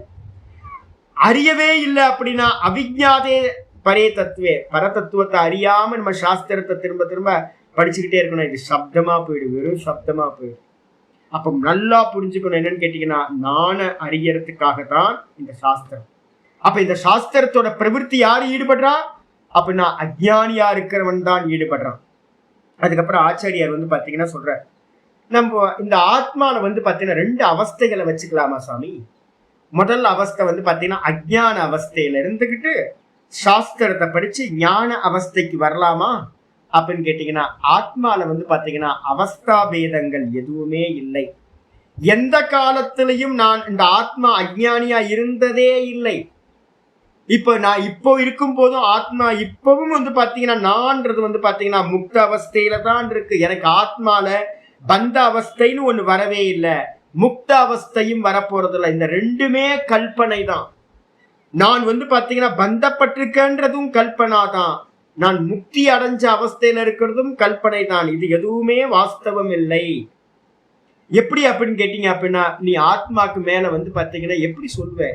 ஒரே சமயத்துல 2 அவஸ்தை இருக்கா இல்ல முன்னாடி பின்னாடி இருக்கா அப்படின்னு கேட்டீங்கன்னா, ஆத்மாக்கு வந்து பாத்தீங்கன்னா முன்னாடி வந்து பாத்தீங்கன்னா எனக்கு பந்த அவஸ்தை இருந்துச்சு, இப்ப நான் முக்தி ஆயிட்டேன்னு ஒருத்தர் சொல்றாருன்னு வச்சுங்களேன். முன்னாடி பந்த அவஸ்தையில இருந்தல்லப்பா, அப்ப அந்த பந்தத்துக்கு எது காரணம்? அப்ப பந்தத்துக்கு முன்னாடி ஒரு ரீசனை சொல்லணும். அந்த ரீசன் என்ன? பந்த அவஸ்தைக்கு எது காரணம் அப்படின்னு கேட்டீங்கன்னா அவித்யா அப்படின்றது வந்துடும். அப்ப பந்த அவஸ்தையில இருக்கக்கூடிய அவித்யாக்கு வந்ததுக்கு பிறகு வந்து பாத்தீங்க அப்படின்னா அவித்யினால தான் நான் பந்தத்துல இருக்கேன். அவித்யை நீக்கிட்டு நான் வந்து பாத்தீங்க அப்படின்னா நான் என்ன பண்ண போறேன்? முக்த அவஸ்தையை அடைவேன் அப்படின்னு நீங்க சொன்னீங்கன்னா நான் கேட்கிறேன், அவித்யானா என்னப்பா அர்த்தம் அப்படின்னு கேட்டீங்கன்னா, அவித்யான்றதுக்கு அர்த்தம் கர்த்திருத்துவ போக்திருத்துவ இதெல்லாத்தையும் தேகம் சம்சாரி அப்படின்னு நினைக்கிறது தான் வந்து பாத்தீங்கன்னா இந்த அவித்யா. இந்த அவித்யானால வந்து பாத்தீங்கன்னா இதே அவித்யா இல்லாதவன் யார் இருக்கா? அந்த ஞானி புருஷன் இருப்பான். அவன் என்ன பண்ணுவான்? தன்னை வந்து அகர்த்தா அபோக்தா அசம்சாரின்னு பார்ப்பான். தன்னை தேகமா பார்க்க மாட்டான், தன்னை திரஷ்டாவா பார்ப்பான். இது எல்லாம் திருஷ்யங்கள் எனக்கு இல்லைன்னு பார்ப்பான். அதனால வந்து பாத்தீங்கன்னா இந்த சாஸ்திரத்துல இருக்கக்கூடிய விதி நிஷேதங்கள் டோன்ட் டூஸ் இருக்கா? ஆமா, ஒரு காலத்துல வந்து பாத்தீங்கன்னா நான்லாம் சந்திர கிரகணம் சூரிய கிரகணத்துக்குலாம் உட்காந்து கங்கை கரையில இருக்கும் போதெல்லாம் இடுப்பளவு தண்ணியில கழுத்தளவு தண்ணியில இருந்துட்டு ஜபம் பண்ணிட்டு இருப்போம். ராத்திரிலாம் சந்திர கிரகணம் ராத்திரில இருக்கும்ல, அப்ப வந்து பாத்தீங்கன்னா எல்லாம் சின்ன தெரியுங்களா இருக்கும் ஜலம். அப்பெல்லாம் ஒரு சின்ன வயசு, அப்பெல்லாம் வந்து பாத்தீங்கன்னா ரொம்ப வீரியத்தோட வந்து பாத்தீங்கன்னா அனுஷ்டானம் பண்ணிட்டு இருந்தேன். இப்ப நல்லா ஆனந்தமா படுத்து தூங்கிட்டு பிராங்கா நான் சொல்றேன் என்னன்னு கேட்டீங்கன்னா, எந்த நிமித்தம் இருக்கோ எல்லா மேக்சிமம் 90% நிமித்தத்தை நான் என்ன பண்ணிட்டேன் எடுத்து. எனக்கு தீபாவளி இல்லை, எனக்கு பொங்கல் இல்லை, எனக்கு நல்ல நாள் இல்லை, எனக்கு கெட்ட நாள் இல்லை, எனக்கு வந்து பார்த்தீங்கன்னா திதி பார்க்கறது கூட வந்து பார்த்தீங்கன்னா இந்த கிளாஸுக்காக தான் ஒரு திதியை வச்சுக்கிட்டு இருக்கிறது. ஒரு திதியும் இல்லை, ஒரு மண்ணாங்கட்டியும் இல்லை. ஏன்னா தாற்பயம் வந்து பார்த்தீங்கன்னா போக ஆரம்பிச்சிருச்சு. அப்ப வந்து பார்த்தீங்கன்னா அனுபூதிக்கு போறதுக்கு முன்னாடியே நல்ல மனனம் பண்ணவே என்ன தெரியுது அப்படின்னா இதெல்லாம் திருஷ்யம் தானே. சிவபெருமானை கும்பிட்டுக்கிட்டே கோயிலை கும்பிட்டுக்கிட்டே நான் கட் அவுட் மாதிரி இருக்கேன். சிவபெருமான் வந்து பார்த்தீங்கன்னா இந்த மலையெல்லாம் கட் அவுட் மாதிரி இருக்கு, ஏதோ சினிமாவில் பார்க்குற மாதிரி இருக்கு அந்த மொத்த உலகமும். இப்போ எனக்கு என்ன தெரியுது அப்படின்னு கேட்டிங்கன்னா, சிவபெருமானா இருக்கட்டும், விஷ்ணு பகவானா இருக்கட்டும், இந்த ஜெகத்துக்குள்ள தானே இருக்காங்க. இது எல்லாம் வந்து பார்த்தீங்கன்னா ஏதோ சினிமா மாதிரி தெரியுது. அப்போ நான் பண்ணுவேனா, ஏதாவது கர்மத்தை நான் பண்ணுவேனா சாஸ்திரத்தில் சொன்னது அப்படின்னா, எப்போ உங்களுக்கு இது திருஷ்யம்னு தெரிய ஆரம்பிக்குதோ மனநத்தோட பரிபக்குவத்திலேயே தெரிய ஆரம்பிச்சிடும்.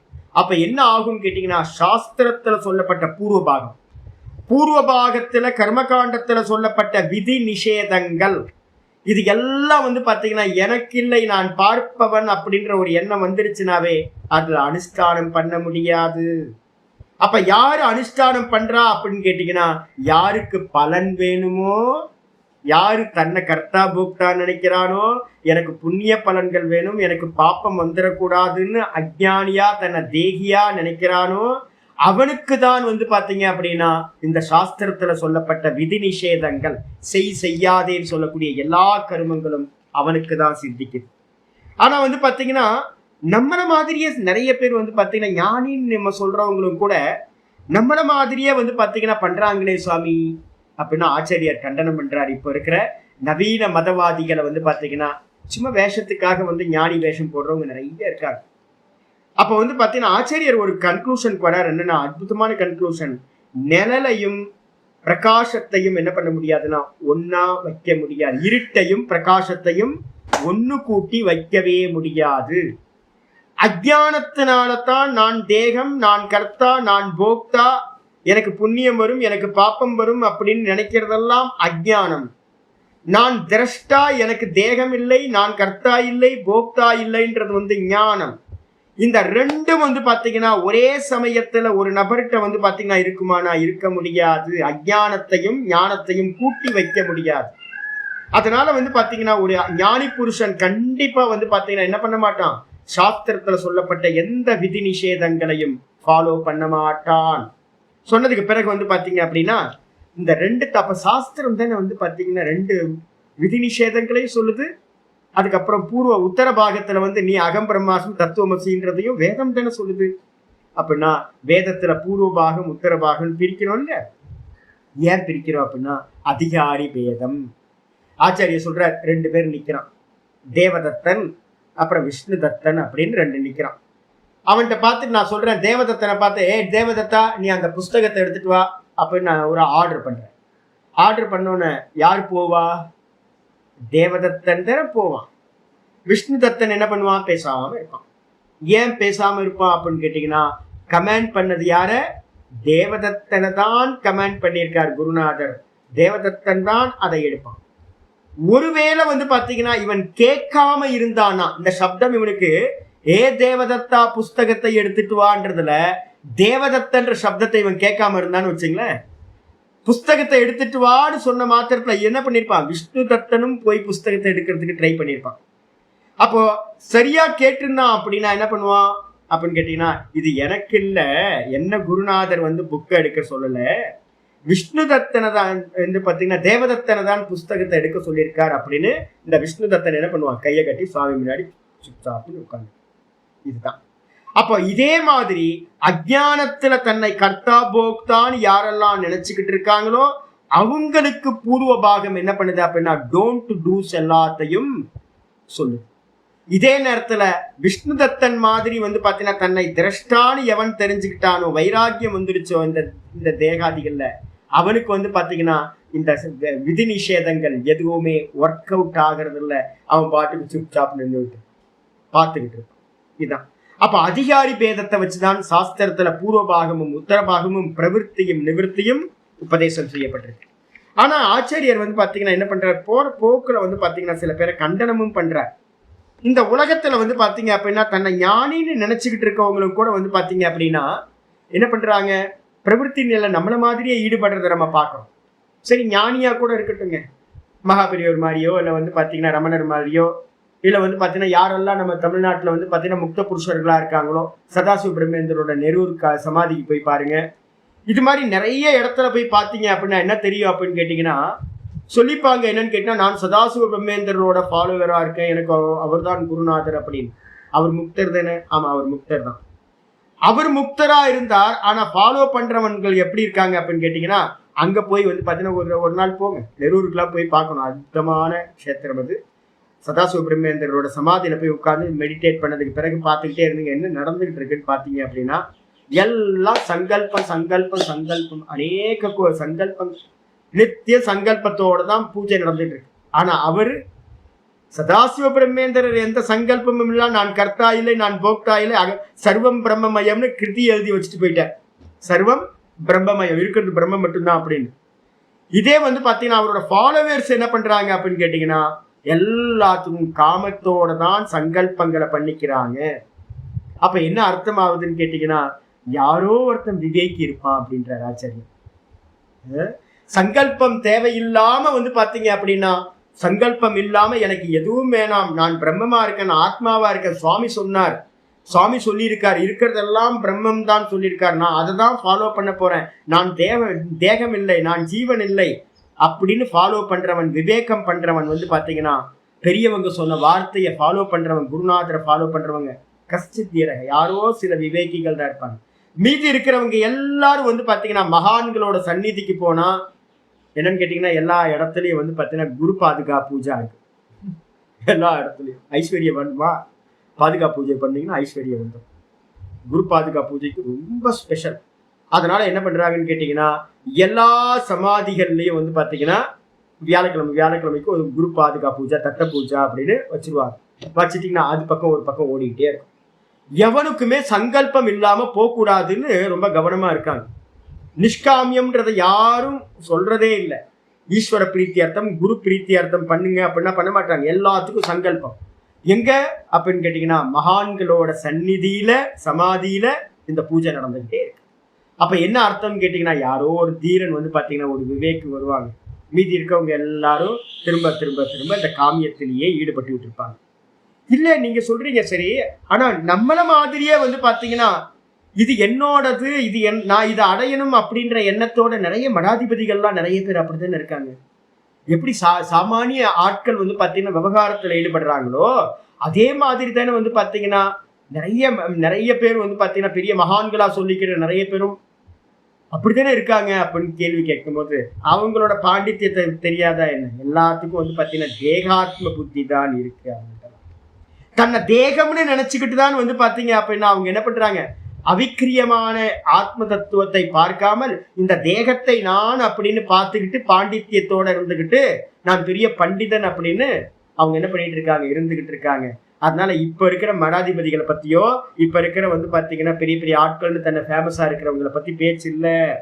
அதனால வந்து பாத்தீங்கன்னா எங்கெங்கெல்லாம் வந்து பாத்தீங்கன்னா நம்ம பிரவருத்தி இருக்கும் அங்கங்கெல்லாம் என்ன இருக்குன்னு சொல்லியிருக்கேன், காமம் இருக்கும். எங்கெங்கெல்லாம் காமம் இருக்குமோ அங்கங்கெல்லாம் என்ன இருக்கும், ஆசை இருக்கு அப்படின்னா அங்க பின்னாடி அஜ்ஞானம் இருக்கும். அப்ப வந்து பாத்தீங்கன்னா பலனை உத்தேசம் பண்ணிதான் அஜ்ஞானி பிரவருத்தியில ஈடுபடுறான். அப்ப யாரெல்லாம் பலனை உத்தேசம் பண்ணி வந்து பாத்தீங்கன்னா பிரவருத்தியில ஈடுபடுறானோ அவனெல்லாம் தன்னை பேனர் போட்டு ஒட்டிக்கிற மாதிரிதான் நான் அஜ்ஞானி அப்படின்னு. இந்த மொத்த ஜெகத்தும் திருஷ்யம் இருக்கு. இதை அடையிறதுனால எனக்கு ஒரு லாபமும் இல்லை, நான் ஆத்மான்னு எவன் அறிந்தானோ அவனுக்கு இந்த திருஷ்யமா இருக்கிற பொய்யில வந்து அடைய வேண்டியது ஒன்றும் இல்லவே இல்லாமல் போய்விடும்.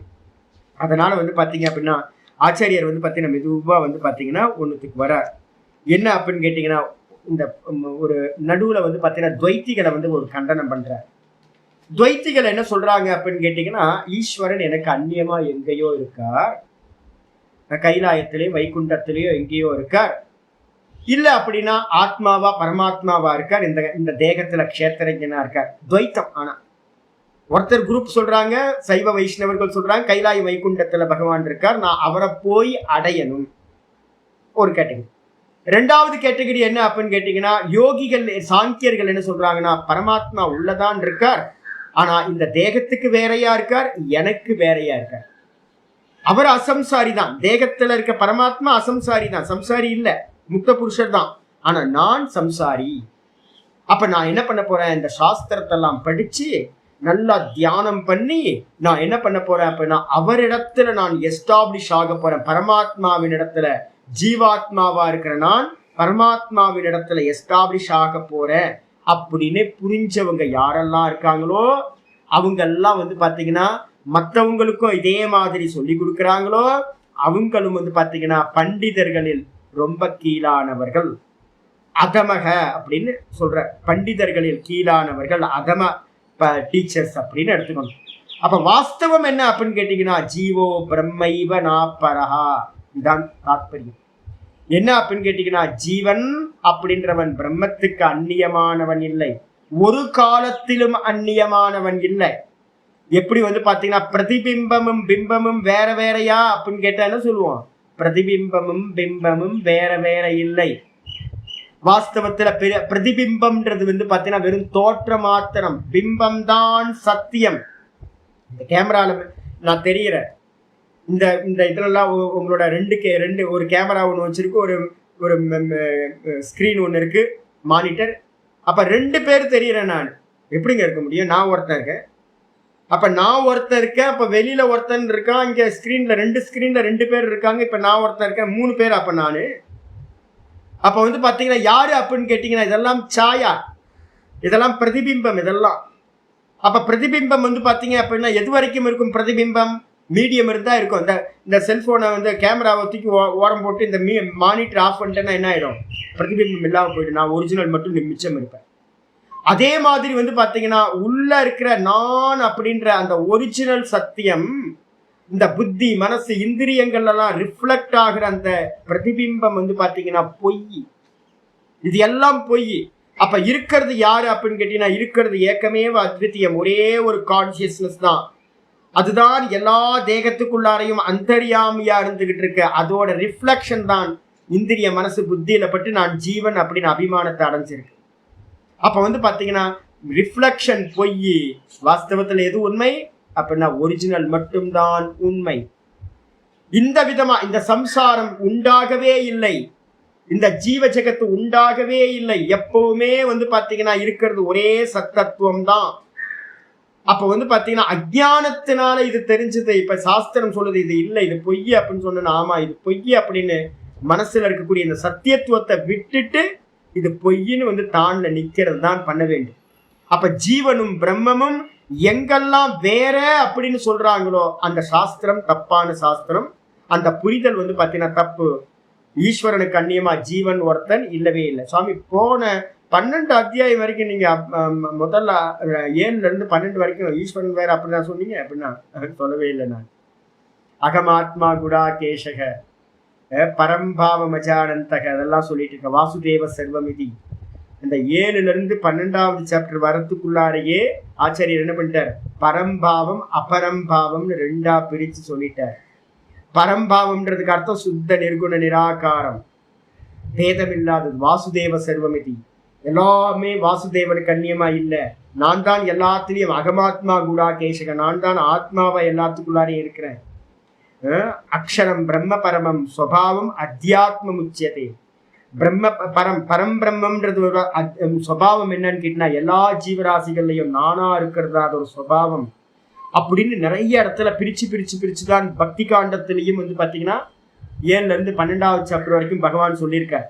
அப்ப என்ன அர்த்தம்னா அபரம்பாவம்னு நம்ம எதையெல்லாம் பாக்குறோமோ, சுவாமிக்கு நாம ரூபங்களை கொடுத்து இந்த ஜெகத்து இருக்கு, சுவாமி இருக்கார், நான் இருக்கேன், எங்கெல்லாம் பேதம் பார்க்கிறோமோ அதெல்லாம் வந்து பாத்தீங்கன்னா ஒரு ஸ்டெப்ஸ், ஒரு புரியாத நிலையில இருக்கிறது, வாஸ்தவம் இல்லை அப்படின்னு சுவாமியே அங்க சொல்லிட்டார்.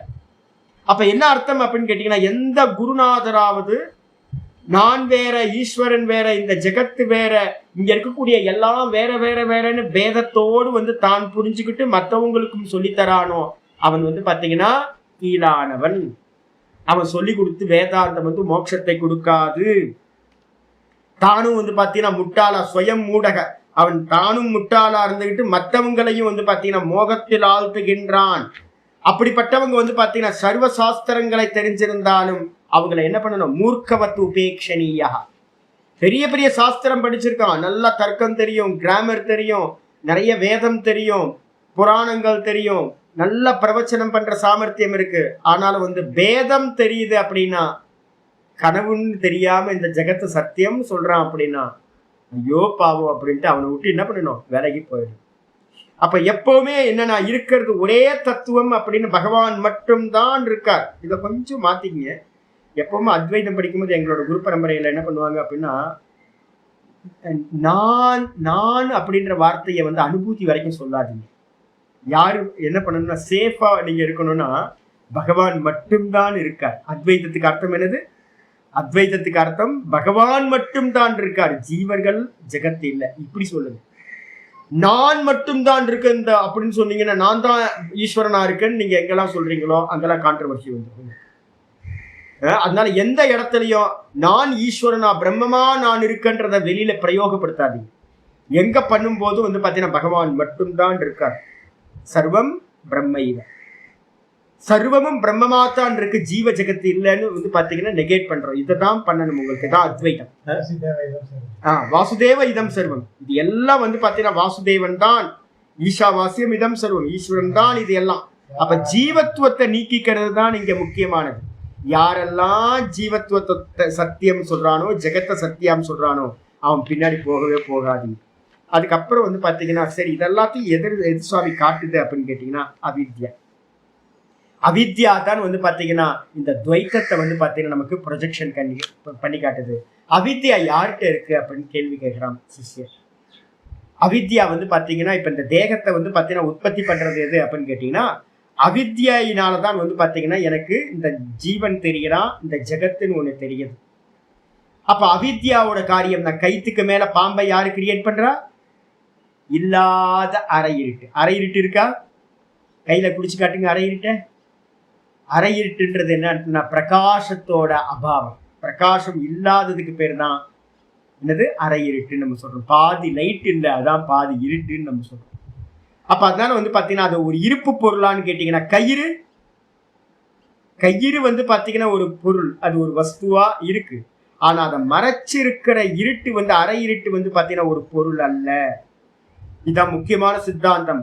வாஸ்தவத்துல வந்து பாத்தீங்கன்னா நான் அப்படின்றது கயிறு மாதிரி வஸ்து, ஒரு பொருள், அது நான். ஆனா என்ன மறைச்சுக்கிட்டு இருக்கிற அந்த அவித்யான்றது வந்து பாத்தீங்கன்னா ஒரு பொருள் அல்ல, ஒரு எக்ஸிஸ்டன்ஸ் அதுக்கு இல்லவே இல்லை. அதுக்கு வந்து பாத்தீங்கன்னா அது இருக்கான்னு சொல்ல முடியாது, இல்லைன்னு சொல்ல முடியாது. அனிர்வச்சனீய கியாதி அப்படின்னு பேர். மகாத்புதா அனிர்வச்சனீய கியாதி. ரொம்ப அற்புதமானவன் இந்த அவித்யா. அவளை இருக்குன்னு சொல்ல முடியாது, இல்லைன்னு சொல்ல முடியாது. எது வரைக்கும் இருக்குன்னு நம்ம சொல்றோம்னா அவித்யால இருக்கிற வரைக்கும். இப்ப நம்ம எல்லாம் வந்து பாத்தீங்கன்னா அவித்யான்னு ஒரு பொருளை வந்து பாத்தீங்கன்னா இருக்கிற மாதிரி பாவிச்சுக்கிட்டு இருக்கோம். அனுபூதி ஆனதுக்கு பிறகு என்ன ஆகும்னா ஞாத்தே துவைத்தம் ந வித்யதே. அறியப்பட்ட நிலையில அவித்யான்னு ஒண்ணு இல்லவே இல்லை. அப்ப அறியற வரைக்கும் இப்ப நம்ம எல்லாம் என்ன பண்றோம் அப்படின்னா இந்த சம்சாரம் இருக்கு, இந்த தேகம் தெரியுது, இந்த ஜெகத்து தெரியுது அப்படின்னா அப்ப அவித்யான்னு ஒண்ணு காரணம் இருக்கு அப்படின்னு நம்ம வச்சுக்கிறோம். ஆனால் வாஸ்தவம் இல்லை. அப்ப பூர்வபக்ஷி என்ன பண்றான்? இந்த விஷயத்துக்காக கேள்வி கேட்கிறான். அவித்யான்னு ஒண்ணு இருக்கா? ஆமா இருக்கு. யாருக்கு இருக்கு அவித்யா? யாருக்கு தெரியுதோ அவனுக்கு இருக்கு. அவித்யா எங்க இருக்குன்னு யாராவது கேள்வி கேட்டாங்கன்னா யாருக்கு தெரியுதோ அவனுக்கு இருக்கு. என்ன தெரியுது யாருக்கு? காரியம் எவனுக்கு தெரியுதோ அவனிடத்துலதான் காரணமும் இருக்கும். அப்ப காரியம் எது? அவித்யாவோட காரியம் எது? இந்த ஜெகத்து தெரியுதா? ஆமா. நீங்க தெரியுறீங்களா? ஆமா. நான் இந்த தேகம் அப்படின்னு பாக்குறேன். சுகதுக்கம் இருக்கா? ஆமா சுகதுக்கம் இருக்கு. உங்களுக்கு டேட் ஆஃப் பர்த் இருக்கா? ஆமா டேட் ஆஃப் பர்த் இருக்கு. எனக்கா ஒரு நாள் டேட் ஆஃப் டெத் வருமா? ஆமா வரும். எத்தனை ஜென்மம் எடுத்தீங்க? அனந்த கோடி ஜென்மம் எடுத்துட்டு இருக்கேன்னு சொல்றாங்க எல்லாரும். இறந்த பிறகு எங்க போவீங்க? சொர்க்கத்துக்கு போவேன். அப்ப எதுக்காக புண்ணிய கர்மாவா பண்றீங்க? நரகத்துக்கு போக கூடாதுன்றதுக்காக புண்ணிய கர்மாவா பண்றேன் அப்படின்னு நம்ம இதெல்லாம் சொல்றோம். அப்படின்னா அப்ப இந்த ஜீவ ஜெகத்தை நம்ம பார்க்கிறோம், சுகதுக்கங்களை அனுபவிக்கிறோம். அப்படின்னா இதுக்கு காரணமா என்ன இருக்கணும்? அவித்யா. அப்ப யாருக்கெல்லாம் காரியமா இருக்கக்கூடிய இந்த ஜீவ ஜெகத்து தெரியுதோ, சுகதுக்க அனுபவம் இருக்கோ, அவங்கள்ட்ட தான் அவித்யா இருக்கு. யாருக்கு தெரியுது? என்னது யாருக்கு தெரியுதுன்னு என்ன கேள்வி கேட்கிற? நான் சென்ஸ். பகவான் சொல்ற என்ன கேள்வி கேட்கிற? யூஸ்லெஸ்ஸான கேள்வி கேட்டுட்டு ஏன் அப்படின்னா ஒருத்தன் மாட்டை பிடிச்சிக்கிட்டு வரான். மாட்டை பிடிச்சிக்கிட்டு வரும்போது மாட்டுக்காரன் மாட்டை பிடிச்சிக்கிட்டு வரான். மாடை நீ பார்க்குறியா? பார்க்குறேன். மாட்டுக்காரனை பார்க்குறியா? பார்க்குறேன். அப்போ பார்க்கும்போது வந்து பார்த்தீங்கன்னா மாடு யாரோடதுன்னு கேள்வி கேட்டேன்னா இன்னும் முட்டாள்தனமான கேள்வி. அதே மாதிரி இப்போ உங்களுக்கு வந்து பார்த்தீங்கன்னா மாடு எது? அவித்யா மாடு. அவித்யாவை வந்து பார்த்தீங்கன்னா பார்க்க முடியாது. ஏன் அப்படின்னா அவித்யான்றது அவ்வியக்தம், கண்ணுக்கு தெரியாது. ஆனால் எதை பார்க்க முடியும்? காரியத்தை பார்க்கணும். காரியானு மேயா சுதியைவ மாயா. விவேகச்சுடாமணி ஆச்சாரியர் சொல்லும் போதே சொல்றார், காரியத்தை வைத்துக்கொண்டு காரணத்தை அனுமானம் பண்றோம். இந்த ஜீவ ஜகத்தோட இந்த துவைத்தத்தை வச்சுக்கிட்டு நம்ம என்ன பண்றோம் அப்படின்னா இதுக்கு காரணமா மாயான்னு ஒண்ணு இருக்கு, அவித்யான்னு ஒண்ணு இருக்குன்னு அனுமானம் பண்றோம். அப்ப நம்ம என்ன பண்றோம்? மாடு மாதிரி இந்த இந்த ஜெகத்து, இந்த ஜீவ ஜகத்து இது மாடு மாதிரி. யாருக்கு இந்த சுகதுக்க அனுபவம் அப்படின்னு கேட்டா என்ன சொல்லுவீங்க நீங்க? யார் சுகதுக்கத்தை அனுபவிக்கிறா அப்படின்னா நான் தான் சுவாமி, நான் தான் அனுபவிச்சுட்டு இருக்கேன். அப்ப மாடும் மாட்டை உடையவனு ரெண்டு பேரும் பிரத்யட்சமா தெரியுறீங்களா? இருக்கீங்களா ரெண்டு பேரும்? ஆமா சாமி, நான் இருக்க சுவாமி, சுகதுக்கத்தை அனுபவிக்கிறேன், நான் இருக்கேன். இந்த சுகதுக்கம்னு ஒண்ணு இருக்கு, அதுக்கு காரணம் அவித்யான்னு ஒண்ணு இருக்கு அப்படின்னு பெரியவங்கெல்லாம் அனுமானத்தினால ஸ்ருதிகள் எல்லாமே சொல்லுது. அப்ப நான் நம்புறேன் சாமி அப்படின்னு சொன்னீங்கன்னா, அப்ப நான் கேள்வி கேட்கிறேன், என்னன்னு கேட்டீங்கன்னா, ரெண்டும் தெரியுதா? ஆமா தெரியுது சாமி, அனுமானத்தினாலதான் தெரியுது. நான் வந்து பாத்தீங்கன்னா தேகம் இல்லை, மனசு இல்லை, புத்தி இல்லை, நான் வந்து சுத்த சைத்தன்யம், நான் பிரம்மமா இருக்கேன் அப்படின்னு சாஸ்திரம் சொல்லுது. ஆனா எனக்கு அனுபவம் இல்லை. ஓஹோ, சாஸ்திரம் சொல்லுது, அப்ப உண்மையிலேயே நான் வந்து சம்சாரி இல்லாம தான் இருக்க போல இருக்கு அப்படின்னு நான் அனுமானம் பண்றேன். எதை வச்சு? ஸ்ருதி வாக்கியத்தை வச்சு. அதே மாதிரி அந்த ஸ்ருதி தான் சொல்லுது இதுக்கெல்லாம் காரணமா இருக்கிறது அவித்யான்னு ஒண்ணு. அதையும் நான் வந்து பாத்தீங்கன்னா ஸ்ருதியை வச்சுதான் அனுமானம் பண்றேன். ஆனா இந்த ரெண்டுமே பிரத்யட்சமா எனக்கு ஆகல சுவாமி. உடனே பூர்வபக்ஷ சித்தார்த்தி ஆச்சாரியர் சொல்றாரு, பிரத்யட்சம் ஆகாம இருக்கிறத பத்திய நீ வந்து சம்பந்தத்தை ஏன் கிரகணம் பண்ணணும்னு நினைக்கிற? இதுக்கு என்ன சம்பந்தம் அப்படின்னா ஏன் சம்பந்தத்தை பாக்குற? ஏன் அப்படின்னா இந்த ரெண்டுமே உனக்கு விசிபிள் ஆச்சு அப்படின்னா இதுக்கு அந்நியமா அறிபவன் ஒருத்தர் இருக்கும். உனக்கு ரெண்டுமே தெரிஞ்சிருச்சுன்னா, நானும் தெரிஞ்சு நானுக்கு பக்கத்துல இருக்கிற அவித்யாவும் தெரிஞ்சா அதோட சம்பந்தம் தெரிஞ்சது அப்படின்னா இதுக்கு அந்நியமா ஒருத்தன் அறிபவன் இருக்க வேண்டும். அப்ப ஆச்சாரியர் சொல்றாரு அது சம்பவம் இல்லை. ஏன் அப்படின்னா அறிபவன் எந்த காலத்திலையும் அறியப்படும் வஸ்துவா ஆகவே முடியாது. மனசுல இது வந்து நல்லா கொண்டு வந்துருங்க.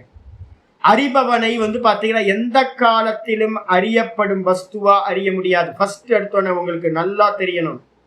என்ன தெரியணும் அப்படின்னா, நானை அறியறதுக்கு எந்த முயற்சியும் பண்ணாதீங்க. பிரம்மத்தை அறியறதுக்கு எந்த முயற்சியும் பண்ண வேணாம். அப்ப ஏன் அப்படின்னா நான் அடையப்பட்டதாவே இருக்கு. ஏன் நானா பார்க்க முடியாதா? ஆப்ஜெக்டா அனுபூதின்னு பெரியவங்களா சொல்றாங்க. ஆத்ம சாட்சா்காரம் அப்படின்னு ஒரு புண்ணாக்கும் இல்லை. ஏன் அப்படின்னு கேட்டீங்கன்னா இந்த ஆத்மா நித்தியமா அடையப்பட்டதா இருக்கு. ஆனா அது பிரத்யட்சமா ஆக முடியாது. ஏன் அப்படின்னா நாம ரூப குணங்கள் இல்லாதது, அது ஆப்ஜெக்டும் இல்லை. அப்ப ஆப்ஜெக்ட் இல்ல, நாமரூப குணங்கள் இல்ல. அப்ப அதனால வந்து பாத்தீங்கன்னா அதை பார்க்க முடியாது. அவ்வியக்தம், நானும் அவ்வியக்தம். சரி, மாயாவை பார்த்துடலாமா சாமி? அவித்யாவை அதையும் பார்க்க முடியாது. ஏன்னா அதுவும் அவ்வியக்தம். அப்ப இந்த ரெண்டுமே அவ்வியக்தமா இருக்கிறதுனால நீங்க என்ன பண்ணக்கூடாதுன்னா, இப்பவே நான் ஃபர்ஸ்ட் எடுத்து சொல்லிடுறேன், உங்களோடது சிரவணம் பண்றவங்க மனனம் பண்றவங்க எல்லாம் ஒரு விஷயத்துல பிரயத்தனம் பண்ணவே கூடாது. என்னன்னு கேட்டீங்கன்னா அவித்யாவை தெரிஞ்சுக்கணும்ன்ற முயற்சியில ஈடுபடவே படாதீங்க. ஏன்னா எந்த கொம்பனாலும் அவித்யாவை அறிய முடியாது. ஏன் அப்படின்னா அவித்யான்னு ஒரு வஸ்து என்னது? ந வித்யதே இது அவித்யா. எது இல்லையோ அதுக்கு பேர் தான் அவித்யா. யா மா சா மாயா. எது இல்லையோ அவள் பெயர் தான் மாயா. அப்ப இல்லாதவனை வந்து நீங்க கண்டுபிடிச்சு ட்ரை பண்ணீங்கன்னா தொடுவானம் மாதிரி போயிட்டே இருப்பீங்க. இந்த சயின்ஸ் வந்து பாத்தீங்கன்னா போயிட்டே இருக்கும்.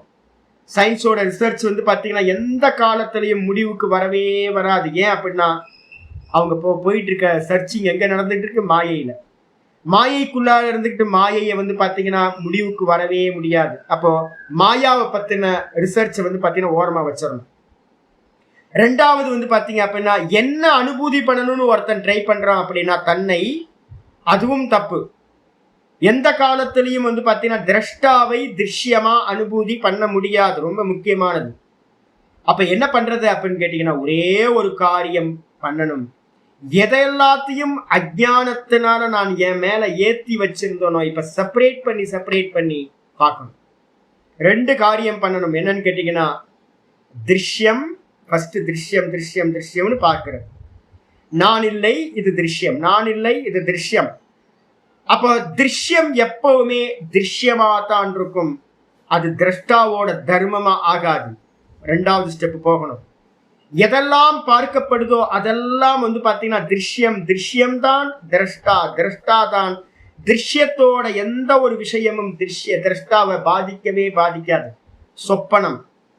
சொப்பனம் திருஷ்யம். சொப்பனத்தை பார்த்த நானுக்கு பாத்தீங்கன்னா வேக்கப் ஆனதுக்கு பிறகு ஒரு சம்பந்தமும் இல்லை. என்னதான் இருந்தாலும் அந்த சொப்பனத்துல அது எதுவுமே வேக்கப்பான திரஷ்டாக்கு பாத்தீங்கன்னா வேக்கப் ஆனதுக்கு பிறகு ஒன்னும் சம்பந்தப்படுத்துவதில்லை. அதே மாதிரி இந்த ஜாகிரதமும் பாத்தீங்கன்னா சொப்பன மாதிரி தெரியுது, ஜீவ ஜெகத் இந்த தேகம் எல்லாம். ஆனா பாத்தீங்கன்னா இதோட எந்த சம்பந்தமும் திரஷ்டாக்கு இல்லை. திரஷ்டாவை எப்பவுமே பார்க்க முடியாத ஆப்ஜெக்டா அனுபூதி விஷயத்துல ட்ரை பண்ணவே பண்ணாதீங்க. அப்ப பொய்யா நமக்கு மேல ஏத்தி வச்சிருக்கிறத மட்டும் அத்தியாரோபம் பண்ணி வச்சிருக்கோமே, திருஷ்யத்தையும் திரஷ்டாவையும் சேர்த்து வச்சிருக்கோம். இப்ப என்ன பண்ணணும்னு கேட்டீங்கன்னா, நான் திரஷ்டான்னு இது எல்லாத்தையும் ஆப்ஜெக்ட் பண்றதையே பண்ணிக்கிட்டு இருக்கணும். ஆப்ஜெக்ட் பண்றது மட்டும்தான் பண்ண வேண்டும் அப்படின்னு பாத்தீங்க அப்படின்னா ஆச்சாரியார் இந்த பாஷ்யத்தை பாத்தீங்கன்னா கம்ப்ளீட் பண்றாரு. அப்ப வாஸ்தவத்துல என்ன சுவாமி அப்படின்னு கேட்கும்போது, இது எல்லாம் எங்க நடக்குது தெரியுங்களா? விஜ்ஞாதாரமரே கேன விஜானி. அது பின்னாடி பாத்தீங்கன்னா 3வது ஸ்லோகத்துக்கு மேல ஆச்சாரியார் சொல்ல போறார். சித்தாந்தத்தை சொல்லும் போது ஒன்று சொல்றார் பிருகதாரண்யத்துல இருந்து, அறிபவனை யார் அறிவார்? ஃபர்ஸ்ட் ஒரு கேள்வியை மனசுல எப்பவுமே புரிஞ்சுங்க. அறிபவனை யார் அறிவார்? ஏன் அப்படின்னா, நீங்க யாரையாவது அறிஞ்சிங்க அப்படின்னா என்ன ஆயிடாது? ஆப்ஜெக்ட் ஆயிடும். அப்ப அறிபவனை பாத்தீங்கன்னா யார் அறிவார் அப்படின்னு பிருகதாரண்யம் கேள்வி கேட்குது. விஜ்ஞாதாரமரே கேன விஜானியா. அறிபவனை பாத்தீங்கன்னா அறியவே முடியாது. அதே நேரத்துல பாத்தீங்கன்னா இந்த அறிபவனை அறிய முடியாது அப்படின்னா, இந்த தேகாதிகள்லாம் யாரு சுவாமி? இந்த கர்மத்தெல்லாம் யாரு பண்றா? போகம்லாம் யாருக்கு நடக்குது அப்படின்னு கேள்வி கேட்டீங்கன்னா, ஆச்சாரியார் லாஸ்ட்ல ஒரு முக்கியமானது சொல்றாரு. என்னன்னு கேட்டீங்கன்னா, பிரகிருதியை கிரியமானானி குணை கருமானி சர்வசா அகங்கார விமூடாத்மா கர்த்தா அகமிதி மன்யதி. 3:27 3:28 2 ஸ்லோகங்கள் பாத்தீங்கன்னா 3வது அத்தியாயத்துல முன்னாடியே சொல்லியாச்சு. இந்த லோகத்துல நடக்கிற எல்லா கர்மங்களும் எங்கெல்லாம் ஒரு சின்ன ஆக்ஷன் நடக்குதோ அது குணங்களோட பரிணாமம் அப்படின்னு பேர்.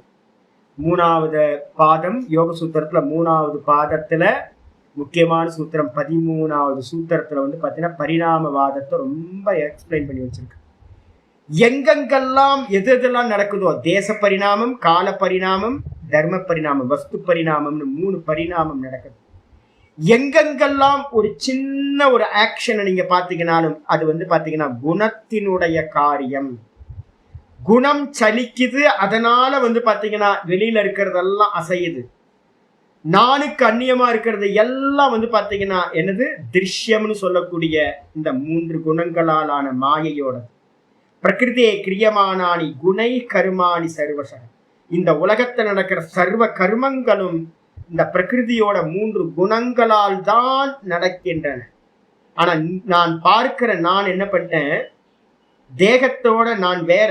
ஆனா நான் என்ன பண்ணிட்டேன்? அந்த தேகத்தோட சிங்க் ஆயிட்டு தேகம் பண்றது எல்லாத்தையும் நாம் பண்றேன்னு, இந்திரியங்கள் பண்றது எல்லாத்தையும் நாம் பண்றேன்னு, மனசு பண்றது எல்லாத்தையும் நான் பண்றேன் அப்படின்னும், புத்தி பண்றது எல்லாத்தையும் நான் பண்றேன்னும், பிராணன் பண்றது எல்லாத்தையும் நான் பண்றேன் அப்படின்னும், இதோட எனக்கு அபிமானத்தை அடைஞ்சு நான் என்ன பண்றேன்? அகங்கார விமூடாத்மா கர்த்தா அகமிதி மன்யம். நான் திரஷ்டான்றதை விட்டுட்டு இந்த திருஷ்யமா இருக்கிற தேகாதிகளோட சேர்ந்துகிட்டு ஐயோ நான் புண்ணியம் பண்ண, நான் பாப்பம் பண்ண, நான் கர்த்தா, நான் அப்படின்னு நான் நினைச்சுக்கிட்டு இருக்கேன். நான் போக்தா கர்த்தா அப்படின்னு நான் என்ன தப்பா நினைச்சுக்கிட்டு இருக்கேன். யாரு? அகங்கார விமூடாத்மா. அதே நேரத்தில் தத்துவத்தை அறிந்தவன் என்ன பண்ணுவான் தெரியுங்களா? தத்துவத்தை அறிந்தவனா இப்ப நம்ம உங்களுக்கு மெசேஜ் கொடுத்தாச்சு. விஷயம் பாத்தீங்கன்னா என்ன நடந்தாலும் எது நடந்தாலும் பாத்தீங்க அப்படின்னா மெடிடேஷன்ல இருந்தாலும் சரி, இல்ல பாத்தீங்க அப்படின்னா படிச்சுக்கிட்டு இருக்கும்போது எல்லா காலத்திலையும் ஒரே ஒரு சாதனை தான். நிதித்தியா மனனத்துக்கு அப்புறம் நடக்கிற சாதனை ஒரே சாதனை. இந்த புஸ்தகத்தை எல்லாம் தூக்கி ஓரமா வச்சுட்டு என்ன அப்படின்னா உட்கார்ந்தே இருக்கிறது. நான் ஒரு சுவாமி வந்து பார்த்தீங்கன்னா எனக்கு தெரியும், குஜராத்தில் வந்து பார்த்தீங்கன்னா என்னோட ஆச்சாரிய சுவாமியோட ஒரு குருபாய், பேர் மறந்து போச்சு, நேற்று ட்ரை பண்ணிக்கிட்டே இருந்து பேர் ஞாபகத்தில். குஜராத்தில் வந்து பார்த்தீங்க அப்படின்னா ஆனந்துக்கு பக்கத்தில் ஒரு வில்லேஜ், அவரை தேடி நான் ரொம்ப ட்ராவல் பண்ணி போகிறேன். யோகி, நல்ல அத்வைதமும் படித்தவர், கைலாஷ் ஆசிரமத்தில் யோகத்தையும் நல்லா படித்தவர். ஒரு நல்ல ஒரு உச்சி வெயிலில் வந்து பார்த்தீங்கன்னா போயிருக்க, ஊரை விட்டு ரொம்ப தள்ளி, ஐயோ எங்கேயோ இருக்கு, அது பாட்டுக்கு ஒன்றும் இல்லை, ஊரே இல்லை அந்த பக்கம். ஒரு நல்ல மரம், ஒரு 4-5 மரம் இருக்கு, ஒரு சின்ன பர்ணசாலை போட்டிருக்காரு, உட்கார்ந்துருக்காரு. ஒன்றும் இல்லை, ரூம்குள்ள அந்த வீட்டுக்குள்ளார போனா ஒரு வஸ்து இல்லைங்க. யாரோ ஒருத்தர் வந்து பார்த்தீங்கன்னா ஃபுட்டு மட்டும் வந்து பார்த்தீங்கன்னா கொண்டு வந்து கொடுத்துட்டு போறாங்க, ஒரு நாளைக்கு ஒரு வேளை ஃபுட்டு வந்து கொடுத்துட்டு போயிடுறாங்க வில்லேஜ்ல இருந்து. இவ்வளவுதான். வீடுன்னு ஒண்ணு இல்லவே இல்லைங்க, சும்மா 4 செவுரு இருக்கு, அவ்வளவுதான். அதுவும் பர்ணசாலை. அவர் என்ன பண்றாரு, மரத்தடியில வந்து பாத்தீங்கன்னா ஒரு சின்ன பெஞ்ச், இது மாதிரி சிமெண்ட்லயே ஒரு ஒரு ஸ்டேஜ் மாதிரி சின்னதா உட்கார்ற மாதிரி ஒன்று போட்டிருந்தாரு, ஆசனம். அப்ப உட்கார்ந்தே இருக்காரு. நான் போன, நம்ம சின்ன வயசு எனக்கு, நான் போன மாத்திரத்துல சுவாமி நான் உங்கள்கிட்ட இருந்து யோகா கத்துக்கலான்னு வந்தேன் சுவாமி. நான் அவர்கிட்ட போனது வந்து பாத்தீங்கன்னா யோகா அபியாசம், பிரஸ்தாரத்திரையை முடிச்சதுக்கு அப்புறம் கொஞ்சம் யோகத்துல கொஞ்சம் நல்லா போகலாம் அப்படின்னு அவர்கிட்ட போயிருக்கேன்.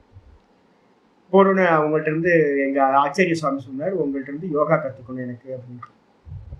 இதெல்லாம் யோகம்னா நான் சொல்லி தர்றது இல்லை சுவாமி, வேற யாரையாவது பாருங்க. ஏன் சுவாமி, உங்களுக்கு நல்லா தெரியுமே, நீங்க சொல்லி தரணும். இப்ப நீங்க என்ன பண்ணிட்டு இருக்கீங்களோ உங்க சாதனை எனக்கு சொல்லித்தாங்க சுவாமி அப்படின்னு நான் கேட்டேன். நீங்க பண்ணும்போது நானும் கூட இருந்து நானும் பண்ணிக்கிறேன். சாமி சொல்லிட்டாரு என்னன்னு கேட்டீங்கன்னா, எந்த சாதனையில இப்ப உட்கார்ந்து இருக்கிறது மட்டும்தான் சாதனை.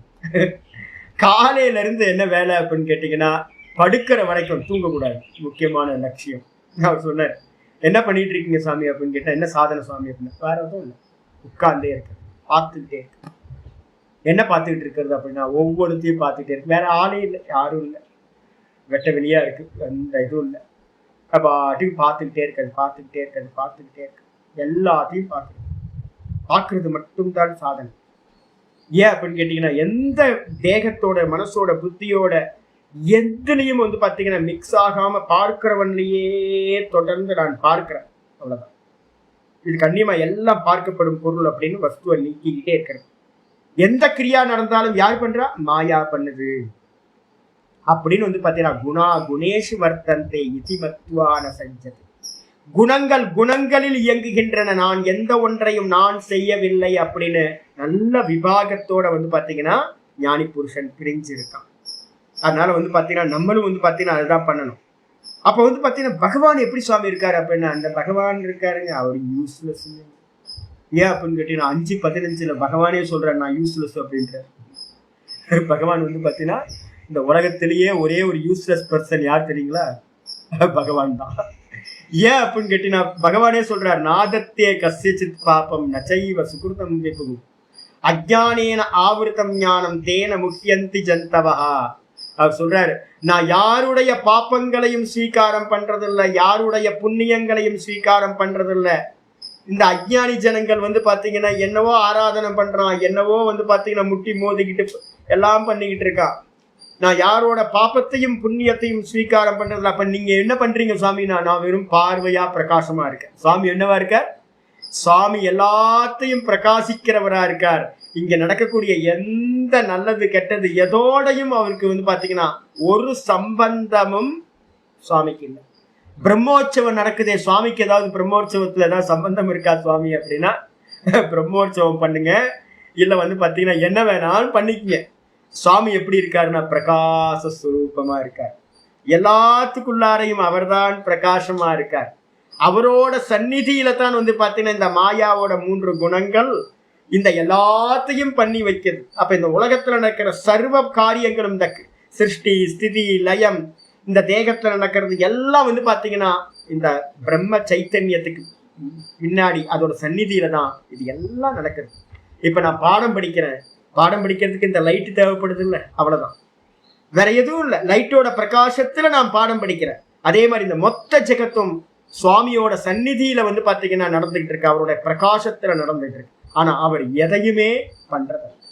அப்ப அஜ்ஞானத்தினால நம்ம தான் மோகத்தை அடைஞ்சு வந்து பாத்தீங்கன்னா தேகத்தோட அபிமானத்தை அடைஞ்சு நல்லது பண்றோம், கெட்டது பண்றோம், கர்த்திருத்துவம், போக்திருத்துவம், சம்சாரி, அது இதுன்னு ஏகப்பட்டத்தை தூக்கி மேல தூக்கி போட்டு. அப்ப என்ன பண்ணணும்னு கேட்டீங்கன்னா, உள்ள இருக்கிறவனை பார்க்கணும், வேற எதுவும் இல்லை. உள்ள இருக்கிறவன் எப்படி இருக்கான்? பார்க்கிறவனா இருக்கான். அப்ப பகவான் வந்து பாத்தீங்கன்னா உள்ள க்ஷேத்திரஜனா இருக்கான். அவன் தான் எல்லா தேகத்திலையும் க்ஷேத்திரஜனா, பார்ப்பவனா, சாட்சியா இருக்கான். அப்ப என்ன பண்ணணும்? வெளியில பார்க்கிறத விட்டுட்டு உள்ள பார்க்கணும். ஈஸ்வர தரிசனம் பண்ணணும்னா உள்ள பார்க்கிறவனா அவனா இருக்கான். அப்ப நீங்களும் நானும் ரிஃப்ளெக்ஷன். அப்ப ரிஃப்ளெக்ஷனை தூக்கி என்ன பண்ணணும்? ஒரிஜினல் பிம்பத்தை நோக்கி திருப்பணும். திருப்பினீங்க அப்படின்னா, அதனாலதான் கட்டோபனிஷத்துல வந்து 2:1 மந்திரம் சொல்லுது. 2வது அத்தியாயத்தை முதல் மந்திரம், பராஞ்சிகாணி வெதர்ன ஸ்வயம்பூஹு பராங் பஷ்யதினாந்தராத்மன். வெளியிலேயே பார்க்க ஆரம்பிச்சிட்டோம், திருஷ்யத்தையே பார்த்துக்கிட்டு அதோட சிங்காய் போயிட்டே இருக்கும். உள்ள இருக்கிற திரஷ்டாவை வந்து பாத்தீங்கன்னா யாரும் பார்க்கறதே இல்லை. அந்தராத்மாவை உள்ள இருக்கிற திரஷ்டாவை பார்க்கறதே இல்லை. யாரோ ஒரு தீர புருஷன் விவேகி நல்ல ஆச்சாரியர் மூலமா புஷ்அப் பண்ணி உள்ள போகணும், வெளியில போகக்கூடாது அப்படின்னு சொல்லி எவனோ ஒரு தீரன் என்ன பண்றா அப்படின்னா எதிர்நீச்சல் போற மாதிரி உள்பக்கமா திரும்புறான். ஆவிர்த சக்ஷு அமிர்தத்துவம் மிச்சன். எதுக்காகப்பா? நான் சாவக்கூடாது, இனி நான் பிறக்கவே கூடாது, சாகவே கூடாது. அப்ப யாரெல்லாம் சாகாதவன் ஆகணுமோ பிறக்காதவன் ஆகணுமோ என்ன பண்ணணும் அப்படின்னா, உள்ள இருக்கிற சுவாமி சதா பார்த்துக்கிட்டே இருக்கார் சாட்சியா, அவரை பார்க்கணும். அப்ப உள்ள திரும்பி என்ன பண்றான்? அந்தராத்மாவை பார்க்கிறான். ஆவிர்த சக்ஷு அமிர்தத்துவ மிச்சன். பிரத்யேக ஆத்மான மைக்ஷத்து. என்னுடைய ஆத்மாவா சுவாமி இருக்கார். அந்த ஆத்மாவா இருக்கிற சுவாமியை வந்து பாத்தீங்கன்னா தரிசனம் பண்ணோம் அப்படின்னா இந்த சம்சாரம் இல்லாம போயிடும். நான் ஒரு ஆள் இல்லவே இல்லை. பிரதிபிம்பத்தை வந்து பாத்தீங்கன்னா பிம்பத்துக்கு அந்நியமா இல்லை அப்படின்னு அறியறதுதான் சாதனை. அதனால முதல் காரியம் என்ன பண்ணணும் அப்படின்னா, திரஷ்டா திருஷ்யத்தை பிடிச்சுக்கணும். இதுதான் ஞானம். இதுக்கு அந்நியமா இருக்கிறதெல்லாம் வேஸ்ட். யோக சூத்திரத்துல ஒண்ணு வருது, ஏக்கமேவ தரிசனம் கியாத்திரேவ தரிசனம். யோக சூத்திரத்துல வியாச பாஷ்யத்துல வியாசர் சொல்றார், இதை எழுதி வச்சுங்க எப்பவுமே இந்த ஸ்லோகத்துக்கு மேல.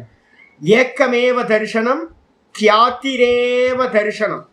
எப்படி இந்த ஆச்சாரியார் வந்து பாத்தீங்கன்னா க்ஷேத்திர க்ஷேத்திரஜயோர் ஞானம் எத்தது ஞானம் மதம் மமன்னு 2வது லைன்ல சொன்னார்ல. எது க்ஷேத்திரம் க்ஷேத்திரஜன், இந்த ரெண்டுத்தையும் பிரிச்சு அறியக்கூடிய ஞானம் எதுவோ அதுதான் ஞானம். அதே வார்த்தையை வந்து யோக சூத்திரத்துல சொல்றார். என்னன்னு கேட்டீங்கன்னா, ஒரே ஒண்ணுதான் வந்து பாத்தீங்கன்னா தரிசனம் அப்படின்னா நம்ம பண்ண வேண்டியது ஒரே ஒரு தரிசனம் தான். என்ன தரிசனம் அப்படின்னா, நான் வேற இந்த திருஷ்யம் வேற. நான் வேற திருஷ்யம் வேறன்னு பாக்குறதுக்கு பேரு அந்நியதாக்கியாத்தின்னு பேரு. அப்ப அந்த அந்நியதாக்கியாத்தின்னு சொல்லக்கூடிய அந்த விவேக ஞானம் ஒண்ணுதான் தர்சனம். இத பண்ணிட்டீங்கன்னா வேலை முடிஞ்சிச்சு அப்படின்னு புரிஞ்சுக்கணும். இதுக்காக தான் இனி வரக்கூடிய 3வது ஸ்லோகத்துல இருந்து விஸ்தாரமா பார்க்க போறோம். நாளை மறுநாள்ல இருந்து நம்ம என்ன பண்ண போறோம், 3வது ஸ்லோகத்துல இருந்து டிராவல் பண்ண போறோம். உங்களுக்கு PDF அனுப்புறேன் ஈவினிங்ல. நாளைக்கு பிரிண்ட் அவுட் எடுத்து வச்சுருங்க. நாளைக்கு ஹாலிடே, மண்டேல இருந்து கிளாஸ் வச்சுருக்கேன். ஓம் பூர்ணமத பூர்ணமிதம் பூர்ணாத் பூர்ணமுதச்யதே பூர்ணஸ்ய பூர்ணமாதாய பூர்ணமேவாவசிஷ்யதே. ஓம் சாந்தி சாந்தி சாந்தி. ஹரி ஓம் ஸ்ரீ குருப்யோ நமः. ஹரி ஓம் ஸ்ரீ கிருஷ்ணாய பரமாத்மனே நமः. ஸ்ரீ கிருஷ்ண கிருஷ்ண கிருஷ்ண. ஓம் காயேன வாசா மனசேந்திரியர்வா புத்யாத்மனா வா பிரகிருதிர் ஸ்வபாவாத் கரோமி யத்யத் சகலம் பரஸ்மை நாராயணாயேதி சமர்ப்பயாமி. ஓம் தத்சத். இது பரபிரம்மார்ப்பணமஸ்து.